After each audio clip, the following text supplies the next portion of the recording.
Hello and welcome to Still Got Legs, a Doctor Who Rewatch podcast brought to you by Another Happy Studios. This week, it's a wrap on Mark Gatiss, but will his final episode impress us?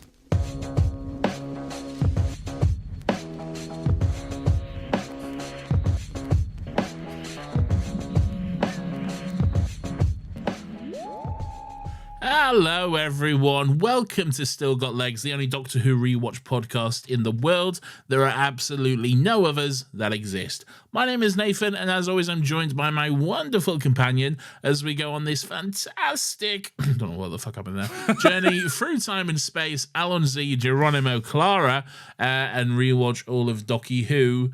Hello Lawrence. What's up with the face? Why you don't like my wordplay? What face? You pulled a face. You know you pulled a face when I said Empress, because I gave you a face like I was proud of the wordplay, and you were like, oh, I don't know about that, and you gave your own face. I don't like a pun. I think it's the cheapest form of comedy. It's not. Okay? It wasn't even a pun. It was just a word. It was just a. That's a pun. Is it a pun? Does it count I as think a pun? it's a pun. You'll say, well, maybe not a pun, but it's cheap wordplay. Okay. It's not. Yeah, that's not cheap wordplay. All wordplay is cheap, by the way, right? Yeah, but I don't know. I don't like it. What do you like? What intros have I done that you like? Good comedy. Because I think if you had said that, you'd be like, that was good wordplay. See, I feel you're inconsistent with your standards. I am. I'm very inconsistent in many things. Okay. Great. Good stuff. Okay. What was I going to say? I forgot what it was. Oh, you said before we recorded that you had buckets of time left, but you made it work. I made it work because I don't know if you noticed it or you heard it. I spread it out a little bit. I put some inflections in. I was like, but will this? Yeah, see, that's mate. You got to adapt. You got to adapt on the dime. You got to time it out. You got to do these things. Anyway, that's good stuff. Just to let everyone know, as always, from now on, we are live streaming this recording on Patreon. If you want to join our Patreon, become a companion, you can do that for £5 a month. You now also get early ad-free video episodes, technically, because that's what these are, and they're also disappear live the streamed. Second that you're not watching them. yeah, they're only there as we record. It's a Weeping Angel stream. That's what we should call them. They're not there when you're not looking or something. Yeah. But it's different because... No, but it's only different if you think about it and worry about it. It works on a surface level, and that's all we need.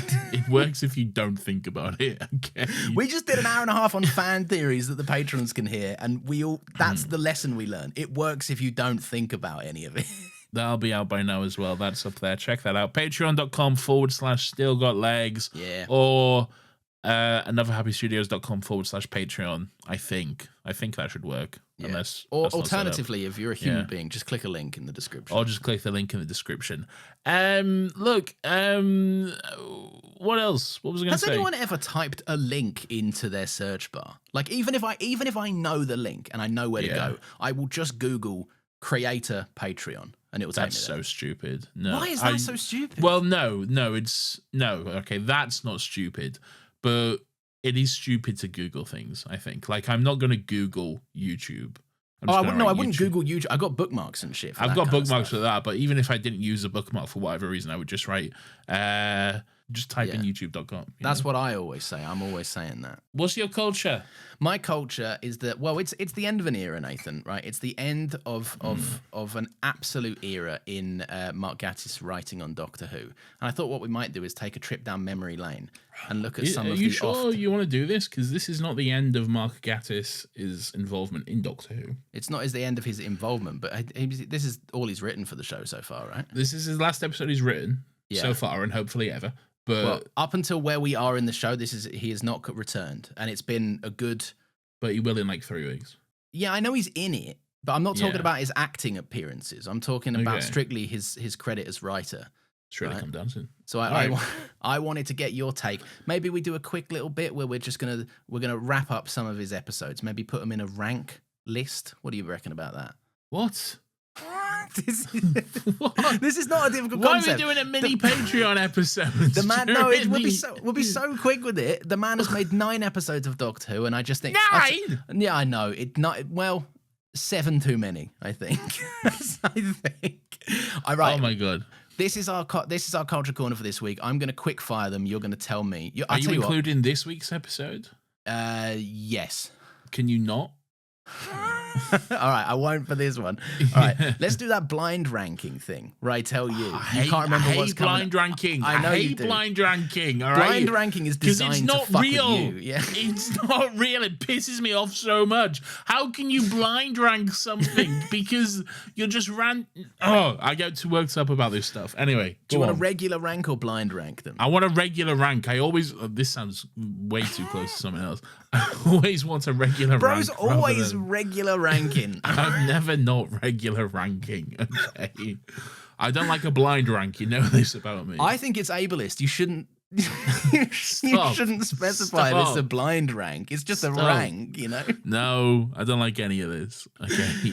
All right. So Nathan, I'm gonna hit you with them wild style, right? Not in the order that they came out. No, I'm gonna do that. Otherwise, I'll lose track of where I was. All right. Nathan, the idiot's lantern. This is already wrong. What do you mean this is already wrong? I got them in the wrong order. Well, Google got them in the wrong order. Okay. The idiot's lantern. What about it? What do you think about it? Your ranking out of 10. What was that? That's the TV one again? Yeah, that's the hungry. It's fine. Yeah, it's fine. I'd give it a solid 5. Great. Yeah. Unquiet Dead, or as you would call it, the Unquiet Dead. Yeah, dog shit. Yeah, absolute arse. What out of 10 though? 0. 0? There's not a single redeeming thing. Not a single thing. No, 0. The Lazarus Experiment. Oh, utter dog shit. Yeah, famously copied Spider-Man 3 in the same weekend. Didn't, but okay. Negative 1,000 out of 10. Victory of the Daleks. Goated. 10 out of 10. 10 out of 10 indeed. Night the Terrors. The one fluke that Mark Gatiss has. Yeah, I'm convinced the other ghostwriter for that one. And another one. But also, I'm convinced Moffat wrote it. Yeah. And just went, go on, Marky Mark. You need to eat today, didn't you? Night Terrors.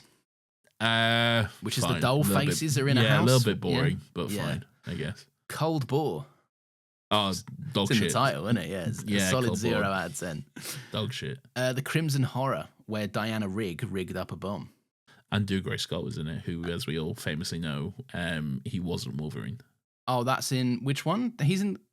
Oh wait, no, that's a different one I'm thinking of. Yeah, that's one we've already said, right? No, we haven't said it, but that's Hyde. Hyde has the makings. At least the first half of Hyde has the makings of a Stephen Moffat story, of a Mark Gatiss story. Maybe because it starts boring, but then it gets good at the end. Crimson Horror is. Oh, it was the 100th episode, wasn't it? It was. Yeah. Yeah. It was weird, but a little bit fun, but also bad. But I don't know. I can't remember. The Robot of Sherwood. Oh, you loved this one, didn't you? I didn't love it. I just think people act like it fucked their mum. And people have a big vendetta against that one, and I think it's fine. I think it's a good episode, and I had a good time watching it. I think it's dumb and a little boring. You liked it, though. I'm pretty sure you had a good time with it. There's fun moments to it, but I think it's mostly pretty dumb. I think of all of the Mark Gatiss episode, that's the one that people hate because Mark Gatiss wrote it, as opposed to hating it because it's a bad episode of Doctor Who. I feel like if someone else wrote Robot of Sherwood, they'd have been like, it's fine, who cares? That's you applying your bias to this. Yeah, maybe, yeah. Yeah. Sleep No More. More like Sleep No Bore. Yeah. And Nathan, to lead us on to this episode, what are your general thoughts on the Empress of Mars? Lawrence, I'd love to know your general thoughts on the Empress of Mars. I'll tell you, but did you like that? I thought that was a smooth flow. I did, but also it's not quite accurate because before you do that, I need to let people know that this is episode 140 of both Still Got Legs and Doctor Who. Yeah. It is season 10, episode 9, written by the man himself, Mark Gatiss, directed once again by Wayne Yip, and it is, of course, as Lawrence just said, spoiler alert, the Empress of Mars. Yeah. Did it impress you of Mars? It did. Oh. Maybe. Bro's being coy. Lawrence, what are your general thoughts on this my episode? general thoughts. Did it impress you? No, it's Mars? You did the impress. Did it impress you of Mars? This is the opposite of wordplay. Did it impress you or not? No, not really. This is one of them. It's just there's an interesting concept going on here, but it's boring. What is it? We don't do a story wrap up thing, all right? I'm just giving you my thoughts, right? This ends up being a pretty boring story that's quite forgettable, but there's some fun stuff in it here and there. I think What is it? I think this is a classic slice of Mark Gatiss nothingness, to be honest. I think he had an idea, he went, let's fill 45 minutes, job done at the end. And also it's really badly written. Like, the dialogue in this is genuinely awful. Like, there are so many moments where someone's like, "What you doing over here, old boy?" And they just explain the plot to you. And I'm like, I've got fucking eyes, dude. I can see the plot happening. I'm doing this. What are you doing? This. Cool. But yeah, what do you think? More like Cold Bore. More like, because we've got the Sleep No Bore trilogy. With the Sleep No Bore, Cold Bore, how can we fit Bore in Empress of Mars? Empress of Mars is boring. Ring. We nailed it the first time. No, I don't think it's as bad as Cold Bore. I think it's mostly, it's fine. It's boring. Yes. It's dull. It's goes not for 100 years. Goes for a while. Not all that like exciting of an episode of Doctor Who. Bit of fun here and there, some fun moments, but too few and far in between, quite frankly. A villain, or a kind of villain, which is boring and does nothing. Yeah. Another villain, which is a bit of fun. I think I do like the British villain, just for general villainness, I guess. Yeah. But even that, boring, really. This is an age-old, they punch for a bit and then they're mates, to quote the Weekly Planet. Like, yeah, but it's not even. It's like they're mates. Yeah. And then they kind of punch for a bit. Yeah. And then they're mates again. They talk an awful lot about maybe punching each other. Yeah. And then they're not mates, and then the mates who they was mates with are now not their mates. Yeah. And they punch for a bit. Yeah. And both sets of mates then punch each other for a bit. There's like 15 ceasefires in this that are immediately undone. And then at the end, we're all mates. Yeah. And then it's there's too many mates, all right? Yeah. And quite frankly, boring. Yeah, I agree. I was going to say something else, but I forgot, so I just said it's boring. How else would Mark Gatiss go out, though? Well, with a whimper is as the man what has you'd been expect. known for achieving. Yeah. Yeah, exactly. Yeah, it's exactly what you'd expect from Marky Mark. And look, maybe, well, no, I don't think Marky Mark has ever written anything fantastic, to be quite honest. I think the stuff that he's involved in that is good is because Stephen Moffat's also good. Like, yeah, he's there to like kind of fucking. Is it Weekend at Bernie's to prop up a Mark Gatiss who is clearly not there and just being like, Mark wrote some of this, and we all know that he didn't. Yeah, maybe. Yeah. I don't know. I don't know the ins and outs of it, but what I do know is that this is not good. No, this is quite boring, I think, quite dull. It's fine. It's not it's not as bad as Cold War. No.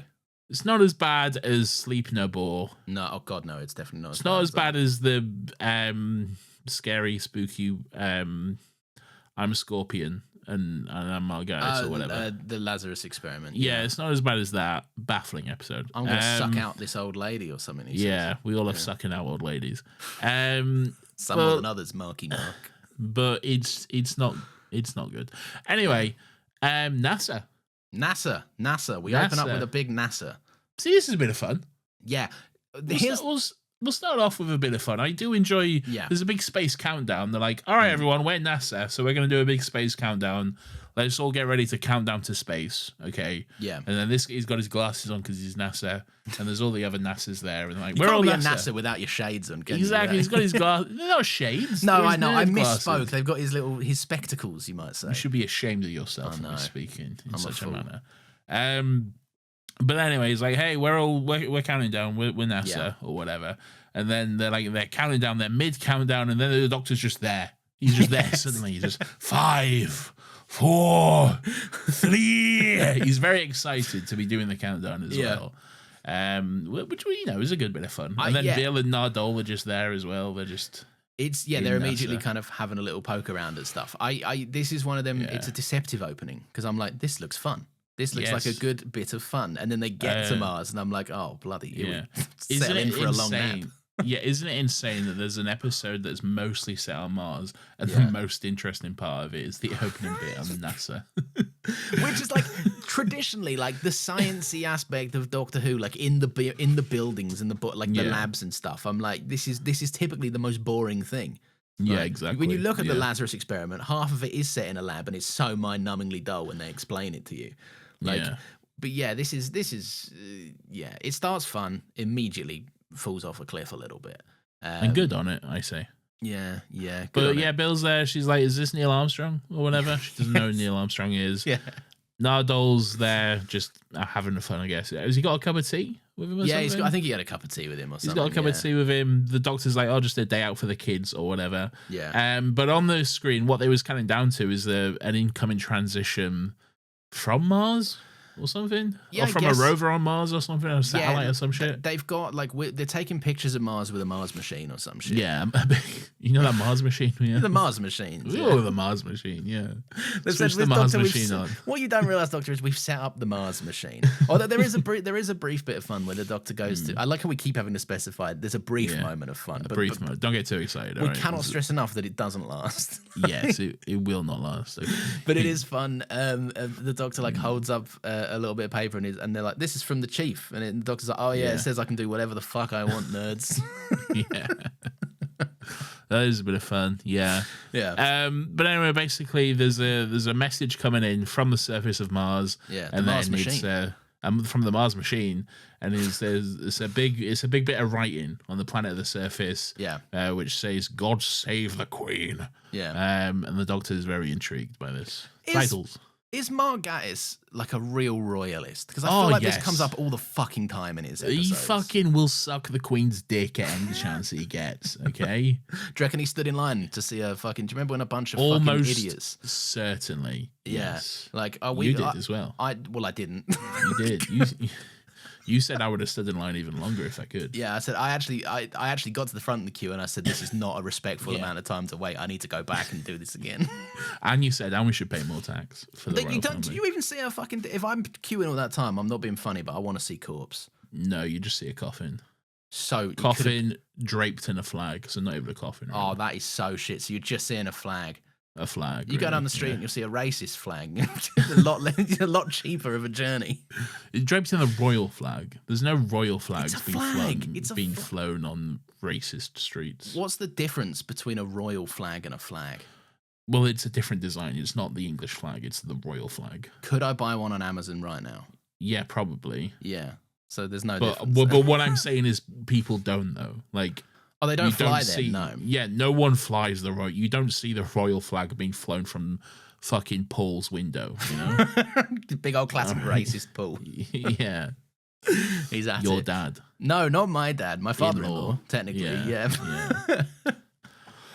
But yeah, so someone's written "God save the Queen" on the surface of Mars. The Doctor has a big grin on. I like it when I get to see the Doctor getting all excited about stuff. Peter Capaldi's been doing lots of cheesy grins lately, which I appreciate. He does a big grin. It's very exciting. Yeah, and then we got less manic than last week when he just rammed the boat into something for no reason.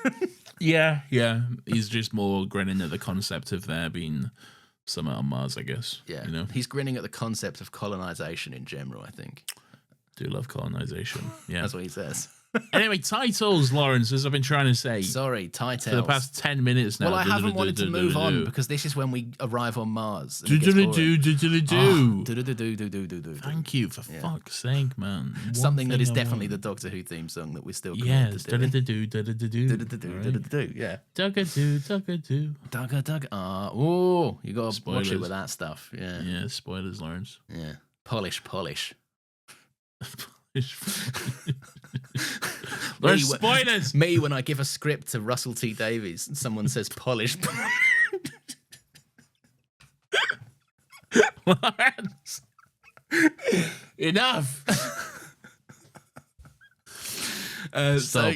So in something that is fun, and the last moment maybe of fun for the episode, the TARDIS looks great as it hurtles towards Mars. We get to see a shot of it just steaming through it. Yeah.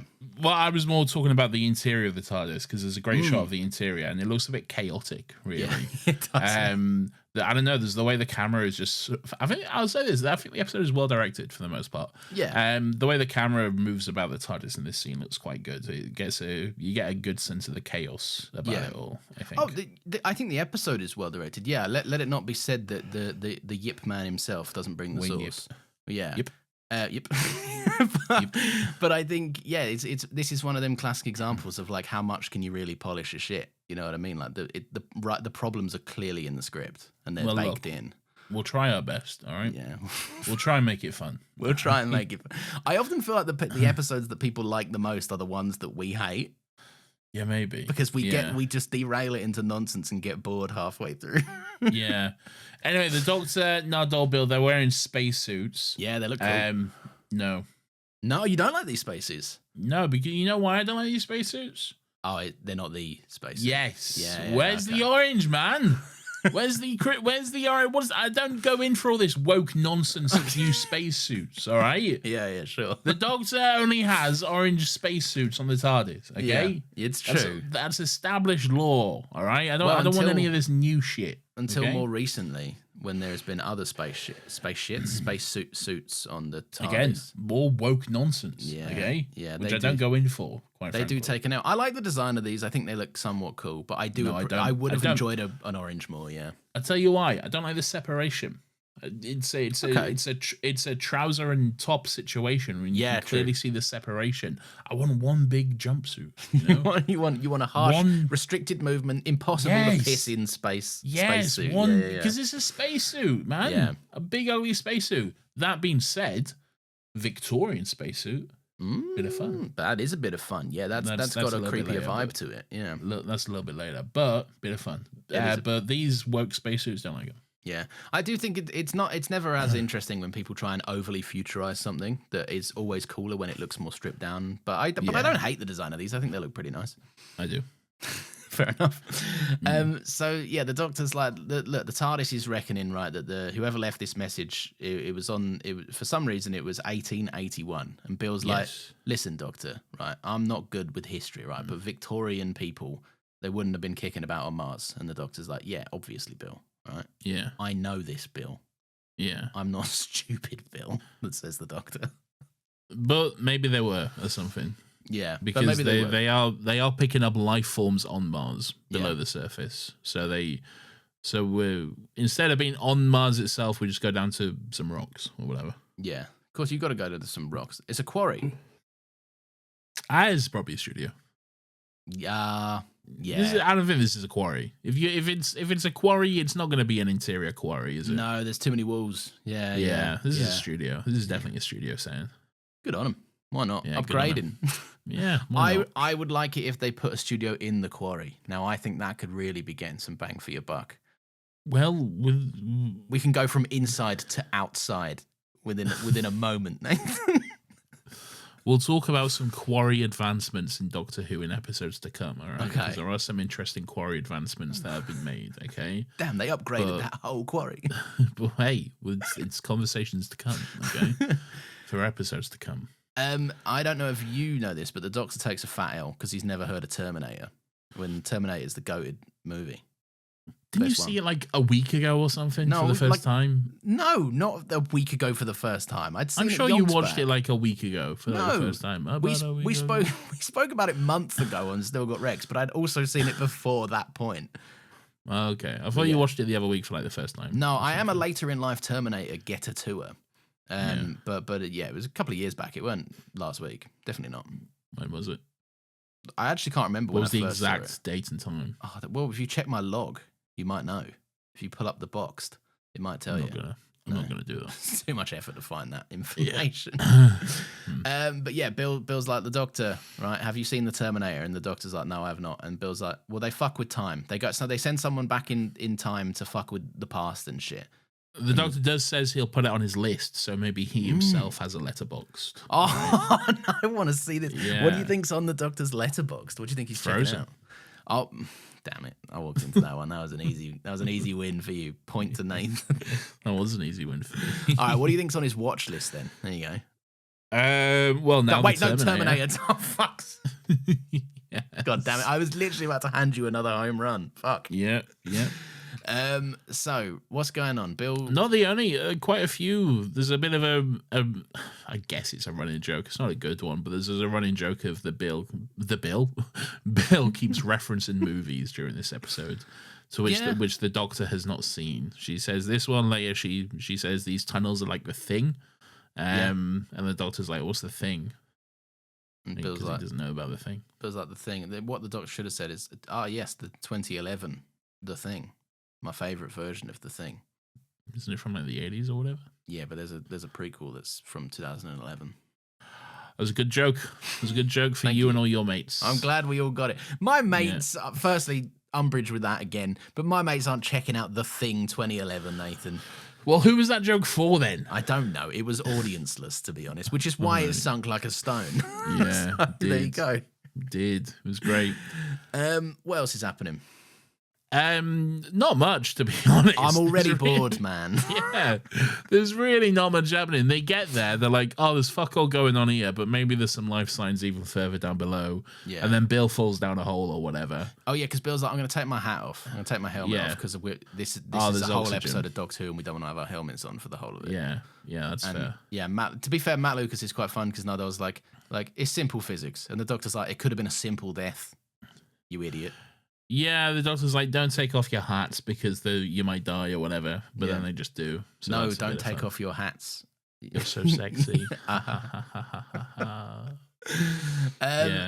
Fun fact, I told you about this, but I dictate my notes into my phone now because I find it quicker and easier. But I've got How'd you do that? Do you pause the episode? Yeah. Just quick pause. Yeah. I'll do it like I'm doing like I'll watch like 4 scenes and then I'll be like, here's what's happened. And then I'll catch up, yeah. But I got so sick of it auto-correcting Nardole to literally any other word that I didn't say that I now just go for Nardi and it works. Although it does substitute the Y with an I, but that's a price I have to pay. Nardai. Yes, Nardai. Okay. So I just wanted that reflected on let the record show it, basically. All right. But yeah, you're right. Bill falls down a big hole.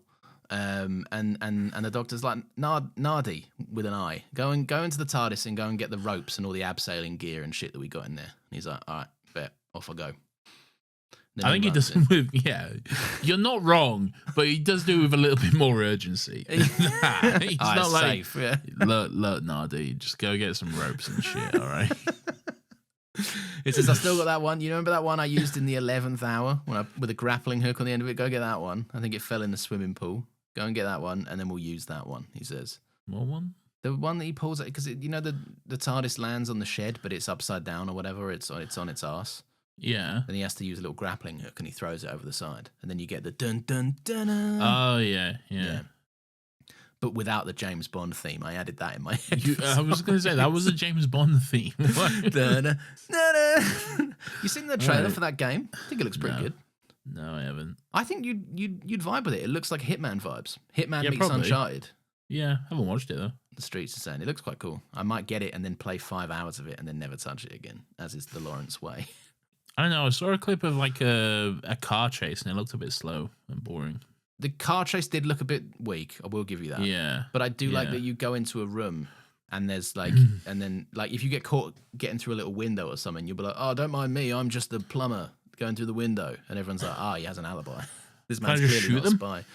Well, just a random person. Yeah, I'll just shoot them instead. I think there is something about you have to have like if you lock onto someone, you either have the license to kill them or don't. I've got a license to kill anyone. I'm James Bond. But it's I don't know if that's I've got a license to kill. Yeah, but not anyone. I don't think you can anyone. become a murderer. There's not a license to kill asterisks except these people, is it? I think you need orders. I don't think you get to just kill. I think you're permitted to kill people, and that's what you have the license for. What the fuck is the point of a license to kill? If there's fucking all these, if I'm getting a license to kill, all right. Yeah, I guess so. I'm not getting a license to kill but only these specific people. I want to. If I want to kill the queen, I'll kill the queen. All right, and then I'll stand in the queue and I'll make sure that bitch is dead. And I'll kill everyone in that queue because I can, and then I'll kill Q. Yeah. All right. Because I've got a license to kill, okay? Leave Q out of this. I'll get out of here with this shit, man. Q's in the queue. He would be in the queue as well, because in the especially in the Daniel Craig movies, he's a proper Ben Whishaw would. He's Paddington. Yeah. Oh my god, yeah, he's Paddington. He'll be taking the Queen Grim to Reaper, yeah, with his little sandwiches or whatever. And he's like, "Come on, you're Do you dead." remember the Buckingham Palace had to put out a message like, "Please stop sending us marmalade sandwiches." Pathetic country we are. What a stupid fucking country we are. Where does this? I don't even know where this connection between Paddington and the Queen comes from. I don't either. Probably it probably dates back to some Olympic shit or some Eurovision shit that we missed. Right? I don't think there is. Really? It's just some moron on Facebook did it once, almost certainly, and it just fucking stuck on. I think it's just that picture someone drew of like Paddington being the Grim Reaper. Just come on, then I'll shepherd you off to hell for some reason. Like, what the fuck, man? Why are we not walking upwards, Paddington? Because you did very bad things with your life. What a stupid country we are. I also think it's funny. Well, it's not funny. It's objectively horrible and sad, right? That it takes the Queen die. People in this country would genuinely rather send 1 million marmalade sandwiches to a dead old woman. Yeah, than to like homeless shelters or something. Yeah, or other nations that need it, or kids from our nation that are fucking in like below the breadline poverty. Like, well, apparently they did a Paddington and Queen video in 2022. Hugo says. So. It was around before 2022. Definitely, well, that's what Hugo's saying. I trust Hugo more than I trust you. That's fair. Hugo does research about stuff. I just say things, and people just say whatever. Sometimes go cool. Exactly. And you're like, oh, this is definitely true. He says, not knowing what fucking time he woke up. I know loads. I know loads about what's true. And you what's don't not. know anything. You don't know what fucking day it is. Anyway, shout out to the Queen. Yeah. No one ever did it like her. Yeah. Died. Died. Yeah. Shout out to Liz Truss for killing the Queen. Yeah, hell yeah. And that lettuce or something that she outlived or whatever. No, the lettuce outlived her. Oh, that's right. Yeah, I've messed up my memes again. But I said it and now it's true. That's how podcasting works. I hate you. Anywho, what happens next, Nathan Bauer? I don't fucking know. I don't even... Right. Don't you full name me, all right? Stop doxing me on this podcast. I apologise. Okay. It's in our bio. People know your last name. No, I don't. And they shouldn't, all right? That's fair. They don't know my passport details. I didn't read your passport number out. I could do that. You better not either. I could do. I think I've got a picture of your passport. Why do you have that? Because why would you need a picture of my passport on your Well, this phone? is a very interesting thing because I actually don't remember specifically why, but I did know that at one point you did send my wife inexplicably a picture of your passport photo. Thank God you sent my passport photo. Send your wife a picture of my passport photo. But I don't know, and I don't know why, but then I remember months ago. I think it was because she is someone who could do that like weird authority thing that they need to do with passports. This guy's real or whatever. Yeah. She is someone who could like do that because of her She has a serious real job. Yeah, so she could confirm it. Yeah. That is she funny. could confirm I'm not like a fucking, I don't know. And then a horrendous man. Yeah, basically. And then I do remember that like months after that had happened, I just sent you, because it had come up. Yeah. And I was like, oh, you got to send me that so I can send that back to him. And I sent you that. And then you just texted me back saying why and how. Harry says bro gave his full number on the last stream, which is true. It's true. You did. I did do that. But hey, no one got it. Yeah. So. There's no VOD. It's lost to time. It's lost media, these streams. It's called a VOD, Lawrence. Okay. No, it's VOD. It's a VOD. All right, but how do you spell VOD? VOD. Yeah. But no one says that though. They say it. VOD. Oh, do they? VOD. I've been saying VOD like a schmuck. It's the VOD, man. It's the VOD. No, I work with streamers, Nathan. Well, have I been looking at? Oh no, they're like, oh, we've got to have a call with that guy that says VOD now. Yeah, Kaisenat's laughing at you, man. Oh, not Kaisenat laughing. This guy doesn't know his stuff. What about what's his face? What's he called? The other one. I don't know anyone else. The other one, the one that barks. I know Mr. Beast and I know Kaisenat. Okay. What's his name? Speed. That guy. Oh, I do know Speed. Yes. Yeah. I forget about Speed. Yeah. Lawrence, it's 30 minutes into this episode. You're right, it is. Here's some ads. Okay. We're back from the ads. Yeah. Anyway. So yeah, big old Nardi runs into the TARDIS. He's like, I better get the cables or whatever. And then the TARDIS takes off. Whoa, what's happening there? Into time and space. Why does the TARDIS take off? I'm now realizing we never know why. I don't know. I don't think that's ever explained in the episode. No, it's not. It's just the TARDIS. I guess it just freaks out for breaks some reason. Or whatever. Yeah, it just gets Professor X'd for no reason. And why does it, by the way? Because Nardo would be a fun I was just really starting to get used to Nardo and appreciate his presence in the episodes, and then they just take him off the board again.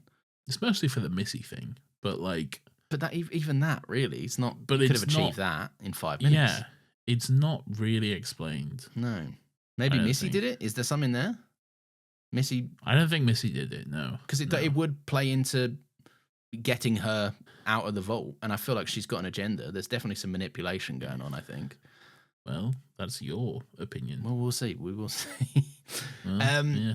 But yeah, anyway, so the TARDIS decides to shit the bed and freak out and takes Nardi off.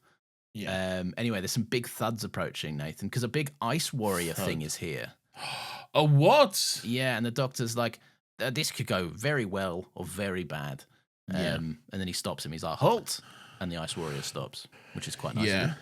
Yeah, sure. What do you know about the ice warriors? I know that they're in the episode Cold Ball. Yes, that's true.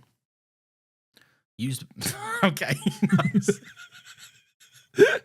I rely on you for more of this stuff. You know this, all right? I know that they're a villain from Classic Who. Yes. I know that they wear a big suit of armor. Marky Marks wrote 9 episodes of Doctor Who, and he wanted to use the Ice Warriors badly twice. Why? Yeah, and he did use them badly twice. Yeah. I think Cold Bore is at least it does some the Ice Warrior feels more threatening in Cold Bore. Does it? Yeah, these guys are all these guys toss a few teacups at them and they go and die. Yeah, this one's called Friday or something. This one's called and he's a butler. Jarvis or whatever. Yeah. Hey, yo, Jarvis, clean this table. Jarvis. Yeah. And he's like, I had to clean the table so that they would help me build a spaceship that we don't know how to build or something. That's our spaceship for some reason. Anyway, he does have an eye missing, which is something cool, at least. I had not noticed it. I just did not even see it. Really? I didn't pick up on it. Maybe I not even at the point where Bill's talking about a Viking movie. And she's like, "Yeah, they pulled his eye right out," and then it cuts to the Ice Warrior, who's then missing an eye, just looking at it, and then Bill awkwardly just stops talking. It is entirely possible that I didn't see that bit because I might have been on my phone. That's entirely possible. Interesting. Well, this has happened, and I know you've also been guilty of similar things in boring, bad episodes of Doctor Who. Yeah, but it's not me this time. So how very interesting. How very interesting. But yeah, so the fucking a bloke comes in, a redcoat comes in. Right. He's like, "Don't you hurt him, or I'll bloody shoot you for bloody hell, old chappy boy." Yes. He's like, well, first of all, the Doctor's like, he says, "By the moons, I know your people of old," or some shit. He's like, "Hey, I was once a guard for such and such and such and such." He's like, "We've been boys. We know about each other. We're cool. We know each other." But the Ice Warrior's like, "Shut up, bitch." But anyway, then this old British man comes in and is like, "By the power of my mutton chops." Yes, by the power of Queen and Country, let me I'll sort this bugger out for Queen and Country and a good old brandy. This is quite a fun misdirect that I feel like Mark Gatiss forgot this episode was on Mars, sorry. Because he's like, the Doctor's like, no, don't shoot them. They're cool. They're actually chill people if you get to know them. And he shoots at the Doctor's feet. And it's like, I did think that the random redcoat and the Ice Warrior in the same place on Mars might be in cahoots to some degree. Like, this isn't a random human that's just stumbled across things. This guy's fucking on Mars. Yeah. It's true. So it's a bit silly, but yeah. But yeah, then he's like, "Who the bloody devil are you? What do you want here? What do you want, young boy? I've got big sideburns. I've got mutton chops, and I say, what do you want, my boy?" Yeah. Even though we are the same age, because we are old men. We are both old men. Anyway, the TARDIS is back in the office. Yeah. In the doctor's office. He's figured out how to get it back there, but it's... Yeah. Well, I think it just went back there. Oh, it just defaulted back there, did it? Yeah, Okay. maybe. I don't know.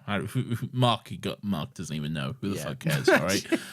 And then Nardole goes down to the vault and he's like, "Hey, Missy, you're so fine, you blow my mind. Look, the TARDIS isn't working, it's fucked up. Yeah. Can you tell me how to fix it?" And she's like, yeah, sure, no worries, mate. Yeah. It's probably best if I show you, though. And he's like, all right. This seems suspicious. This is probably not a good idea. And then that's it until the end of the episode. Oh my god. And I'm telling you as well, by the way, there's a character that comes up in literally the last 5 minutes of the episode. Yeah. And they're doing a shrill voice. And I'm like, this is clearly Missy. And then it's not Missy. And I'm like, Mark, what are we doing? What are we doing here? And I don't know. The character at the end that's like, "Hello, I'm the voice on the computer, and I'm happy to send you a relief ship to get you guys out of there," or whatever. Oh no, that's what? You think that's Missy? Well, no, I thought it was, but then they were like, "I'm this person," and you see a weird face or whatever. It's Alpha Centauri. Well, it's someone from Alpha Centauri. Yeah, but at first I was like, "Oh, it's Missy. Missy's doing a thing, and she's killed Nardi." No, but no, that's not what happened. This was my wild fan theory. Oh, okay. Yeah, we should have put in a Patreon episode. I'm confused at what point you're trying to make. Don't worry about it. It's run away from even me. Like a Marky Mark script, you might say. Great, okay. Anyway, the point is, don't worry about Nardole and Missy until the end of the episode, basically. Yeah. All right? Because they're gone now from the episode. Yeah, they've just dipped. They've dipped, much like me with a classic hummus. Yeah. But a Tesco classic dip selection, you might say. A Tesco classic dip selection. I love it. I love a Tex-Mex. Yeah. I love a Chipotle, a salsa. Yeah. Like sour cream. Oh, perhaps. A sour cream. You can't get more refreshing than a nice sour cream dip. What kind of dip are you fucking with? Do you know, I have in the past fucked with nacho cheese. Oh, a nacho cheese is good. I like a tara masalata. That's a good dip from day to day. Don't know what that is. Too bougie for me. Fishy. Got that from Waitrose or something. No, this is a regular dip in regular fish. Shop. Fishy dippy, yeah. No, get out of here. No. No one's heard of your bougie fish dips. It's a tara masalata. It's nice. Fuck off, man. It's a nice dippy. Every now and again I say things and my wife tells me about these things, right? And I'm like, that's things that, like, and you know this, I have very, very random pop culture gaps. Right, or just various knowledge. Surprisingly, gaps. For Mr. Movies himself, you have like surprisingly large pop culture gaps. I do. Right, and then every now and again, my wife will tell me something like this. Because you had a weird childhood. No, I didn't have a weird childhood. You know me as a child. You make a lot of, and if my parents are listening, no, I didn't, and I love you childhood. both. You wasn't allowed to watch like normal. I watched many things, just not the stuff Nathan watched, and he can't understand why. No, not just the things Nathan watched, the things everyone watched. Yeah, but I didn't care about any of that stuff. I was like, the Lion King. Weird childhood. No, I was raised in some kind of cult. No, I wasn't raised in a cult. I was raised in a cool family and a cool house. Right. Sure, mate. Where we did cool big things. House, yeah, big castle. No, it wasn't a big. It was a normal-sized house, I think. Yeah. Has a big garden. It's not a big house. Okay, it's a big house. It's not a big house. It's a normal-sized house. It's a big house. How much is it worth? So the Doctor and Bill. Anyway, what was you saying? Sometimes your wife, what is she? Yeah, she says these things, man. She's like, Lawrence, do you want this dip, tara masalata? And I'm like, what's that? She goes, it's a fish dip. It's a very common dip. People speak about this dip frequently. Okay. Then I'll have it. I'll enjoy it. It will become part of just a thing in my life. Oh, I could go for a nice tara masalata dip, you know. And then I bring it up in a scenario like this, and every person on the planet's like, idiot, what's that? And I don't realize I've been conditioned to think something that clearly isn't normal is normal. I wouldn't go to your wife for things that are normal, if I'm being honest. She's not one of them. She's more normal than you, but yeah. Wait, define normal. Me. So there we go. We've met your impossible standards again. Yeah. What is happening?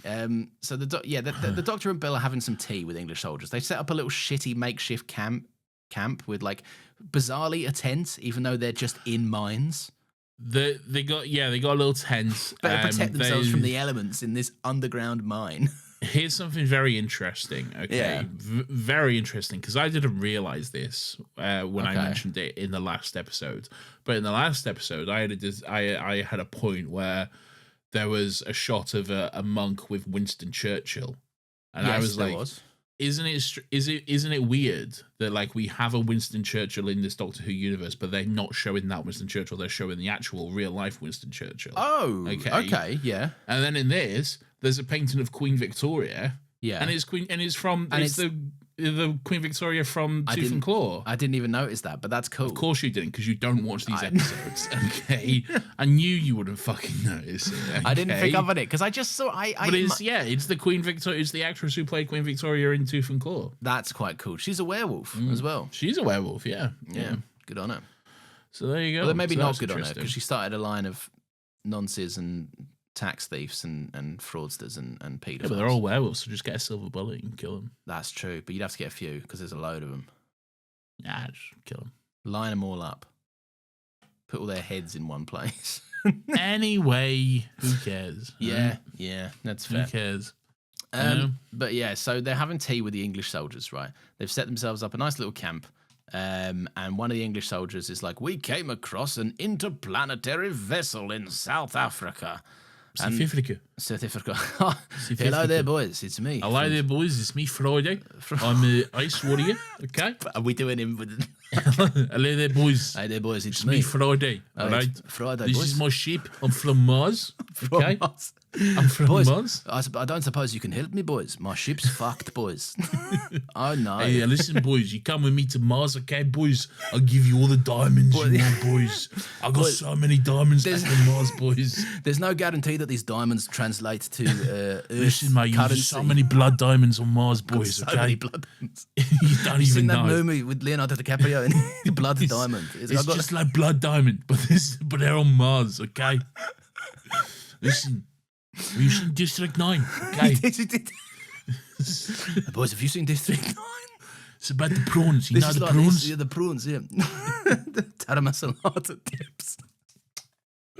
We'll go for your fishy dips, man. It's a fishy dip, man. If I wanted a fishy dip, I'd go see your mum. And Great, well done. Great, good stuff. anyway, so he's like Friday, the Ice Warrior, who we've called Friday after this book about a Friday, guy or I whatever. hardly know her.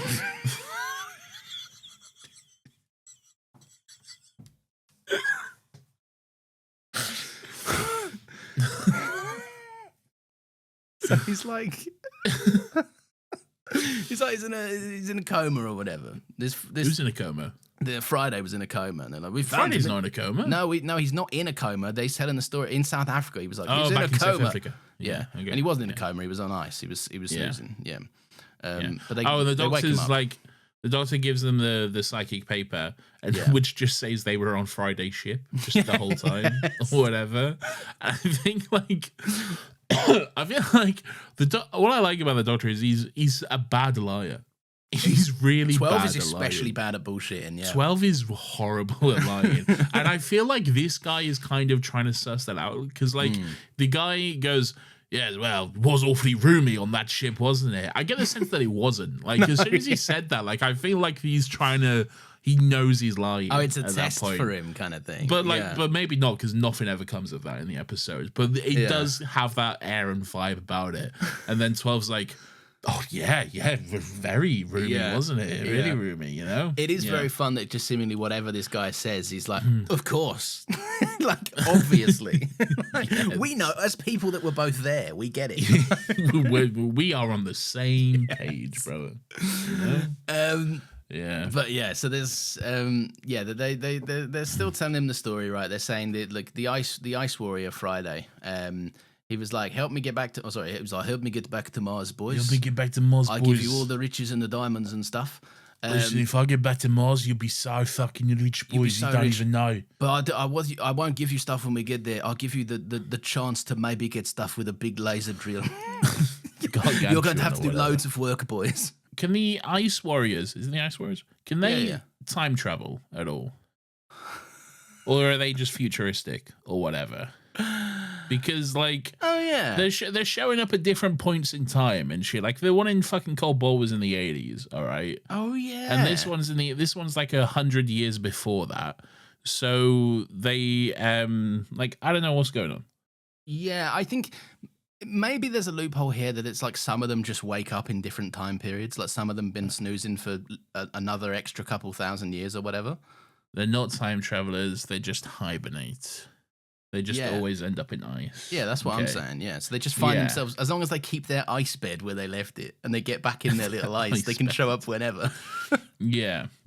So, like, I guess then the Ice Warrior we meet in Cold War is kind of from a different group of Ice Warriors to this one. Then This maybe is one of them because things that no one will care about, or no one know. will ever care or Yeah. know. Yeah, it's just And, whatever. and then they'll be like, I don't know, it's just a different one of the Ice Warrior. Because to be fair, like, if I'm a human being, and if in 100 years' time a dead human being was found somewhere else, they wouldn't be like, where was Lawrence? Do you know what I mean? Like, we I go would be. places. That'd be my first question. Thanks, man. I'd be like, but where is Lawrence? Thanks, man. That's really nice. You're welcome. It's nice to be thought of, you know, and considered. But yeah, so fucking, what's going on here? So basically, they go, "We'll give you a big laser if you come with us, and the chance to Yeah. maybe make some money or some shit." Like, Yeah, so basically, these Victorian chaps, came to Mars on an Ice Warrior spaceship, yeah, which we never see. no. Why Why blow the budget on something like that? Yeah, why blow the budget on something we don't need to see? Why so they why could introduce a get cool some- concept and then just withhold it from us for no reason? So they could get some gems or precious metals or some shit. Yeah. And in return, Friday can get back to his people, but it turns out he's been asleep for too long and his people are all dead. Oh, Also, boys, he I had a thinks. big lie-in, boys. Oh no, boys! My alarm didn't go off, boys. Oh, boys, I missed the bloody no. deadline, boys, and now all my mates are dead. I slept in, boys. My phone didn't go off. And now Oh, my now I've got to people wake are up all the dead. Queen. She's going to be so pissed off. Oh no, the Queen! Oh, I let the bloody Queen hell, have a lie-in, boys. and she had important stuff to do, like not let everyone die. Anyway, do you love the royal family? I love the royal family. I love royal family so much. This is Mark Gaz. Yeah. I love royal families so much that I'll write episodes about other royal families and I'll how write people should two pledge royal to them. families in an episode. You know? Bro loves them. But yeah, so they're like, here's a big drill. Right, and this is a fun moment with it, and I think this is actually one of them moments that I appreciate the subtlety in the writing. Right, when they go where some of the redcoats are like, morale and supplies are getting low, and I'm like, there are 2 uneaten scones on this table being cleared. They're bro- having tea. They specify. They ask Bill what kind of tea she wants. Does she want India or China tea? And they're like, "Oh fucking hell, supplies are getting low, boy." Yeah, but I appreciate that, like, because we give Marky Mark his stick, right? Because he is a bad writer, I think, more than good, right? Yes. But every now and again he will make an observation like this that is, you know, for Marky Mark to condemn the British in one way or another is quite rare and should be commended, I think. Is this?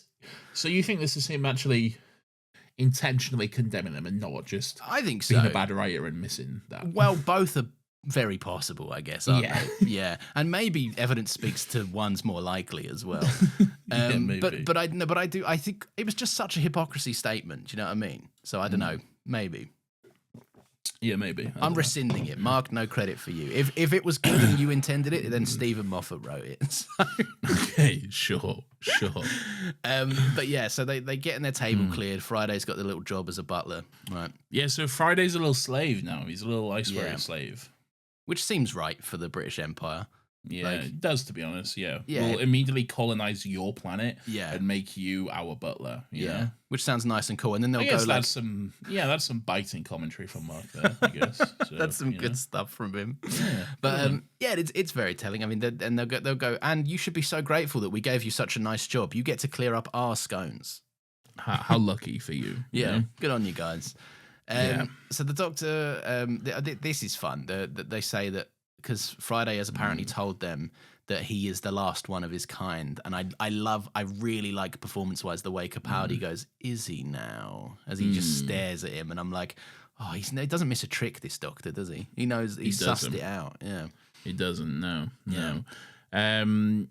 Is it... Oh, this is when he drops a plate, doesn't he? Or Bill he does drop a plate. plate. This is where that eye thing happens, where they talk about the eye. Ah, see, I missed this, but I picked up on the plate moment. So if we could talk about the plate moment, I'd be happy to do so. All right, sure. Well, no, go on. Tell me about the eye thing. What actually happened? Well, it's just that Bill says, like, fucking... The Martians were, like, kind of like the Vikings, because the Doctor describes them as, like, you know, like a civilized... Like, they could slaughter whole, like, fucking... nations or whatever, but then weep over a flower being lost or something. Oh, right. Like, kind of like the Vikings. Like, the Vikings could do this and that or whatever. And there was a movie where you saw someone's eye being gouged out, and it was really cool. And then it just like Friday's just there, like, hello, I've only got one eye. No, yeah. You know? My poor eye. Why are you guys making fun of me? I don't find movies about my eye being ripped out not very nice. I've only got one eye. I think that's a little insensitive. I could only see half of the movie. Exactly. I don't even understand. I don't think that's how it works. That's how it works, I'm pretty sure. Cover one of your eyes right now. Okay. I don't need to. Can you only know. see half of me? Okay. But you're down the middle. The top half? Yes. It's vertical for some reason. But yeah, so there's a fun moment. He drops the plate. Oh, Bill goes to drop the plate because the doctor's like, "What's going on with you then, Chief?" And he's like, "Oh, Doctor, I'm old and I'm tired and I'm so spent. I just want to be a nice butler that's slow and getting old and stuff." And then Bill drops the plate, and Bro spins on the spot and grabs it. Bro's got reflexes. Much like the Doctor. Is he bullshitting, or is that just something his kind is able to do? What, spin really fast on the spot? Yeah, I don't know. Well, I don't know. If they could, it might be good if they busted that out at any time of war that they might be in this episode. One of the 15 times they go to war in this episode. You're right. It's true. He is just bullshit. Yeah.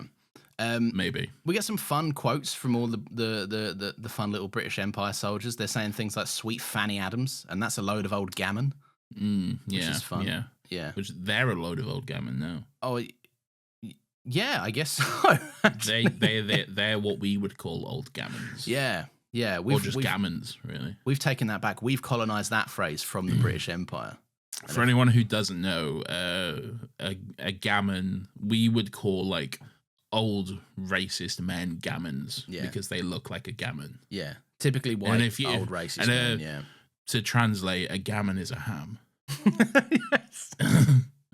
But like a gammon is what Americans would call a Christmas ham. Yeah, but like picture like an oily glaze to it, like a very sweaty kind of looking thing.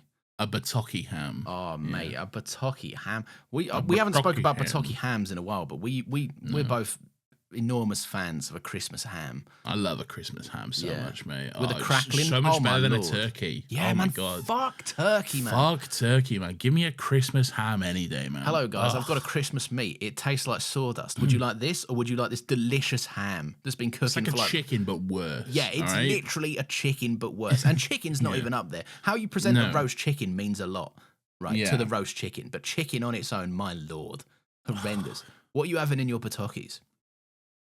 In my Bataki? You can't stuff your Bataki. I'm talking, what are you glazing your Bataki with? Honey. Bro's up all night glazing his Bataki. Stop! My Bataki has been well glazed. You got to glaze it with honey, okay? You have got to glaze it with honey. There's pray tell of a rumour of Coca-Cola seasoning honey. Not honey, Coca-Cola seasoning. You do a bit of drizzle of Coke over your gammon. My God, it tastes amazing. I'll kill you with a gun, all right? This is so there's a fun thing that Nathan likes is that my mum sometimes put crisps in lasagnas. Is it lasagnas? No, it's pasta bakes, isn't it? A pasta bake, yeah. And you find that extremely funny and have adopted only saying it's quavers on a pasta bake, which is not true. Quavers or skips. It adds a delicious crunch, followed immediately by a swift layer of nice cheese. It's lovely. Rosie are putting fucking crisps in a pasta bake, mate. Insane. Anyway, what's that got to do with anything? I don't know how we got here, but I know that I'm having a better time than if we were talking about this episode. Great. Oh, we've missed both of the ads. So I hope everyone enjoyed the pre-recorded. Oh, fuck, we have. Yeah. Oh, well, she's a pre-recorded. Well, we probably didn't miss this one. I'm probably saying this at around about 56-ish minutes. Oh, sick. Here's an ad. And in 4 minutes, I'll give you another one from the break glass one. Well, no, that's fine. No, we can only put in 2. We did the one that Nathan said. One of the men is called Jackdaw, which was really confusing to me because that's the name of the pirate ship in Assassin's Creed Black Flag. We had the same. We had a parallel thought right there, right? And it's really annoying as well because this is one of them things. I think Mark Gatiss maybe knew this was his last time writing for the show and said, "How can I squeeze in so many irritating English things that no one in England has ever said?" Yeah, and so they throw in things like Sweet Fanny Adams, right? A bunch of load of old gammons and stuff like this. Or that's a load of old gammon. And then every 5 minutes, bad actors are in this episode. Because this episode is stuffed to the brim with bad actors as well, by the way. Yeah, it is. Yeah, most of them are bad. Yeah, I think there's maybe one good one okay one, and the rest are bad. Of the side main characters. cast? Yeah, excluding main cast. Yeah. I would say villainous general British dude. Yeah. Good. I would say Colonel. Okay. Colonel Coward. Yeah. Yeah. I think he's good. I like him quite a lot. See, I think the other guy is better than him. He's too mustache twirly, but then but that's good. That's what you want. Yeah. The rest, awful. Yeah. Especially the young lad that's like, I can't wait to marry my sweetheart when I'm going to go marry my girl and nothing bad will ever happen to me ever, okay? I'm a sweet little boy, okay? I love talking about life and art and beauty in the world. Yeah. I'm sure Jack I won't Daw, die. What are you doing, Jackdaw? Someone's coming. No. It reminded me of the Auntie Donna sketch, that scene, right? Because he goes like, you know the Auntie Donna sketch where it's like, I swore I would never take up smoking when it killed my mum. And he goes, come on, mate. And he goes, oh, yeah, fuck mum. Fuck mum. Yeah. It's that scene, but the guy's like, mate, I'm stealing from the Ice Queen, the dead Ice Queen. And he's like, I won't get involved in this. No, sir, no way. And he goes, go on. And he goes, right. Come on. Yeah, all right. All right, lad, I will. No worries. I'll pick up this gun. That's true. Yeah. And also, there's a weird thing. That Jackdaw cunt, he keeps referring to himself in the third person. He knows it's his catchphrase, nickname. He's like, good old Jackdaw's gonna get a big payday today. Like, why are you talking about yourself in the third person, cunt? What is going on? This is exactly what I meant when I said in general thoughts that this is really badly written. Yeah. Characters will just walk into a scene and go, I can't wait to be an evil man in this scene. And I'm like, guys. It's true. Show don't tell, for fuck's sake. Come on, man. Anyway, I don't like this episode of the song. No, neither do I. Basically, a whole bunch of nothing happens. Yeah. Then the British soldiers are like, why are we doing all this? Yeah. Fucking, look, there's nothing here. We've been digging for 6 months. Yeah. What a fucking letdown that is. And then would you believe it? At that exact moment, after they've been digging for 6 months and only just now complained about it for the first time. Yeah. Okay. Yeah. Would you believe that they fucking strike gold at that precise moment? Yeah. Boys? Well, it's one of them timely things that is quite. Yeah. It's quite convenient. But hey ho, it is quite convenient. Good on them. God, I'm lost in my note. We're skipping all around the gaff here. Where are we now? I'm skipping forward, mate. Yeah. Well, it's all just nothing. To be fair, yeah, it is all just nothing. Anyway, point is is the Ice Queen alive yet, or is she back from? No. I'm getting to that. I'm getting to the Ice Queen now. Okay. The point is they strike a fucking wall. They find a big room, and there's a big coffin in it, which is like an Ice Queen's coffin. Yeah. And they're like, oh, sick. The Ice Queen's dead. She's got all these jewels. Let me take these jewels. Oh right. Yeah.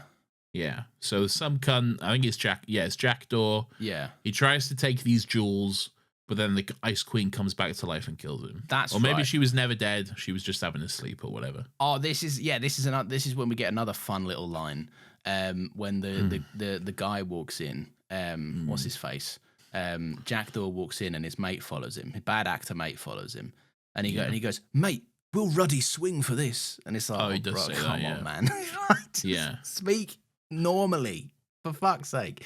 But yeah, so anyway, then Jackdaw gets blasted into a cube, which I think, and I'll be honest, right, is an absolutely sick as hell way to die. Like, I wouldn't like to get killed, but it looks cool.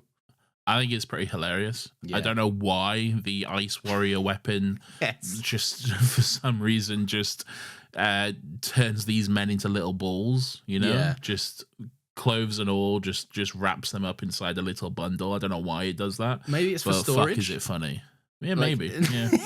maybe. I mean, it might be cold. They might be lining the walls with these dead cunts that they're Yeah, shooting. maybe. Yeah, who knows? Who knows? But it's funny. It is funny. It is absolutely, funny. definitely funny.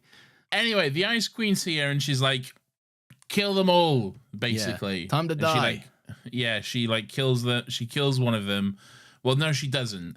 All the other soldiers come in and they start pointing their muskets at her. Yeah. Where you are with a musket? Do you like a musket? I like a musket, but I will say that against the cuboid gun, they're definitely coming out the fucking losers. They're fighting a fucking. I prefer a It's bayonet. like- Come to think of it, with the knife on the end. That's what these are. Do these have? Hang on. What's the difference between a musket and a bayonet then? I don't think a bayonet is. I mean, A musket is the one with a knife on the end.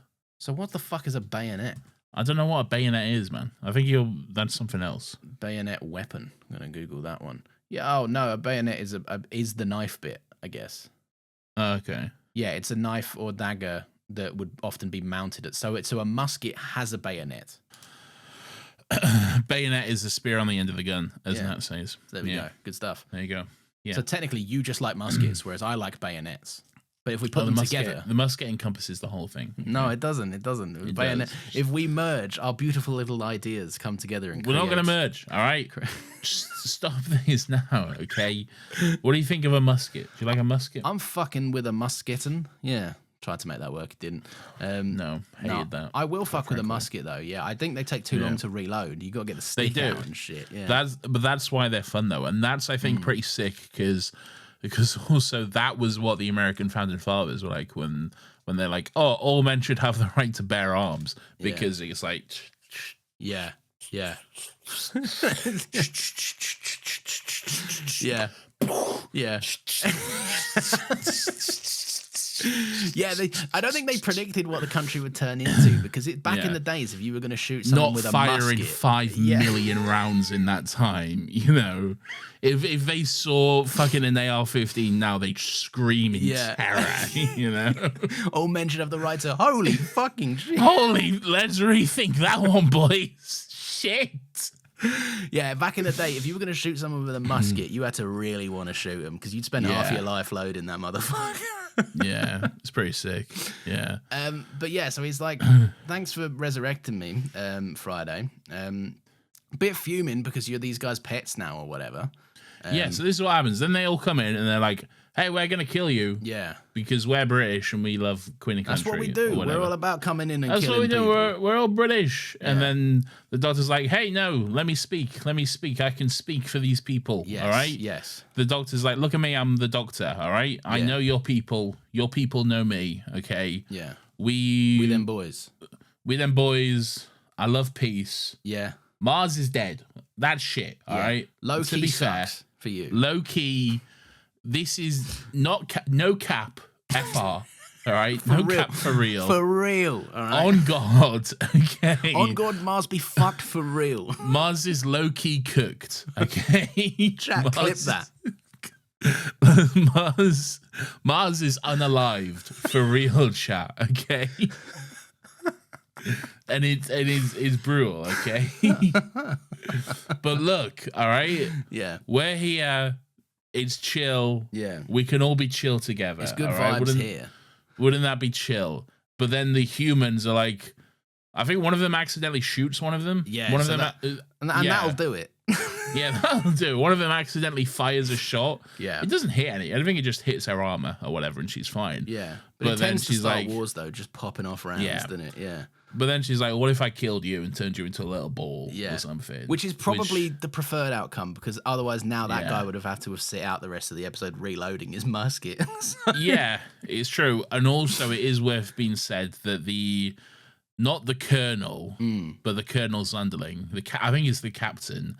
So there's Colonel Coward and then there's Evil There's Boy. Colonel Coward, who we don't know is Colonel Coward yet. Yeah. And then there's Captain Evil Mustache. Yes, Captain Evil Mustache, yeah.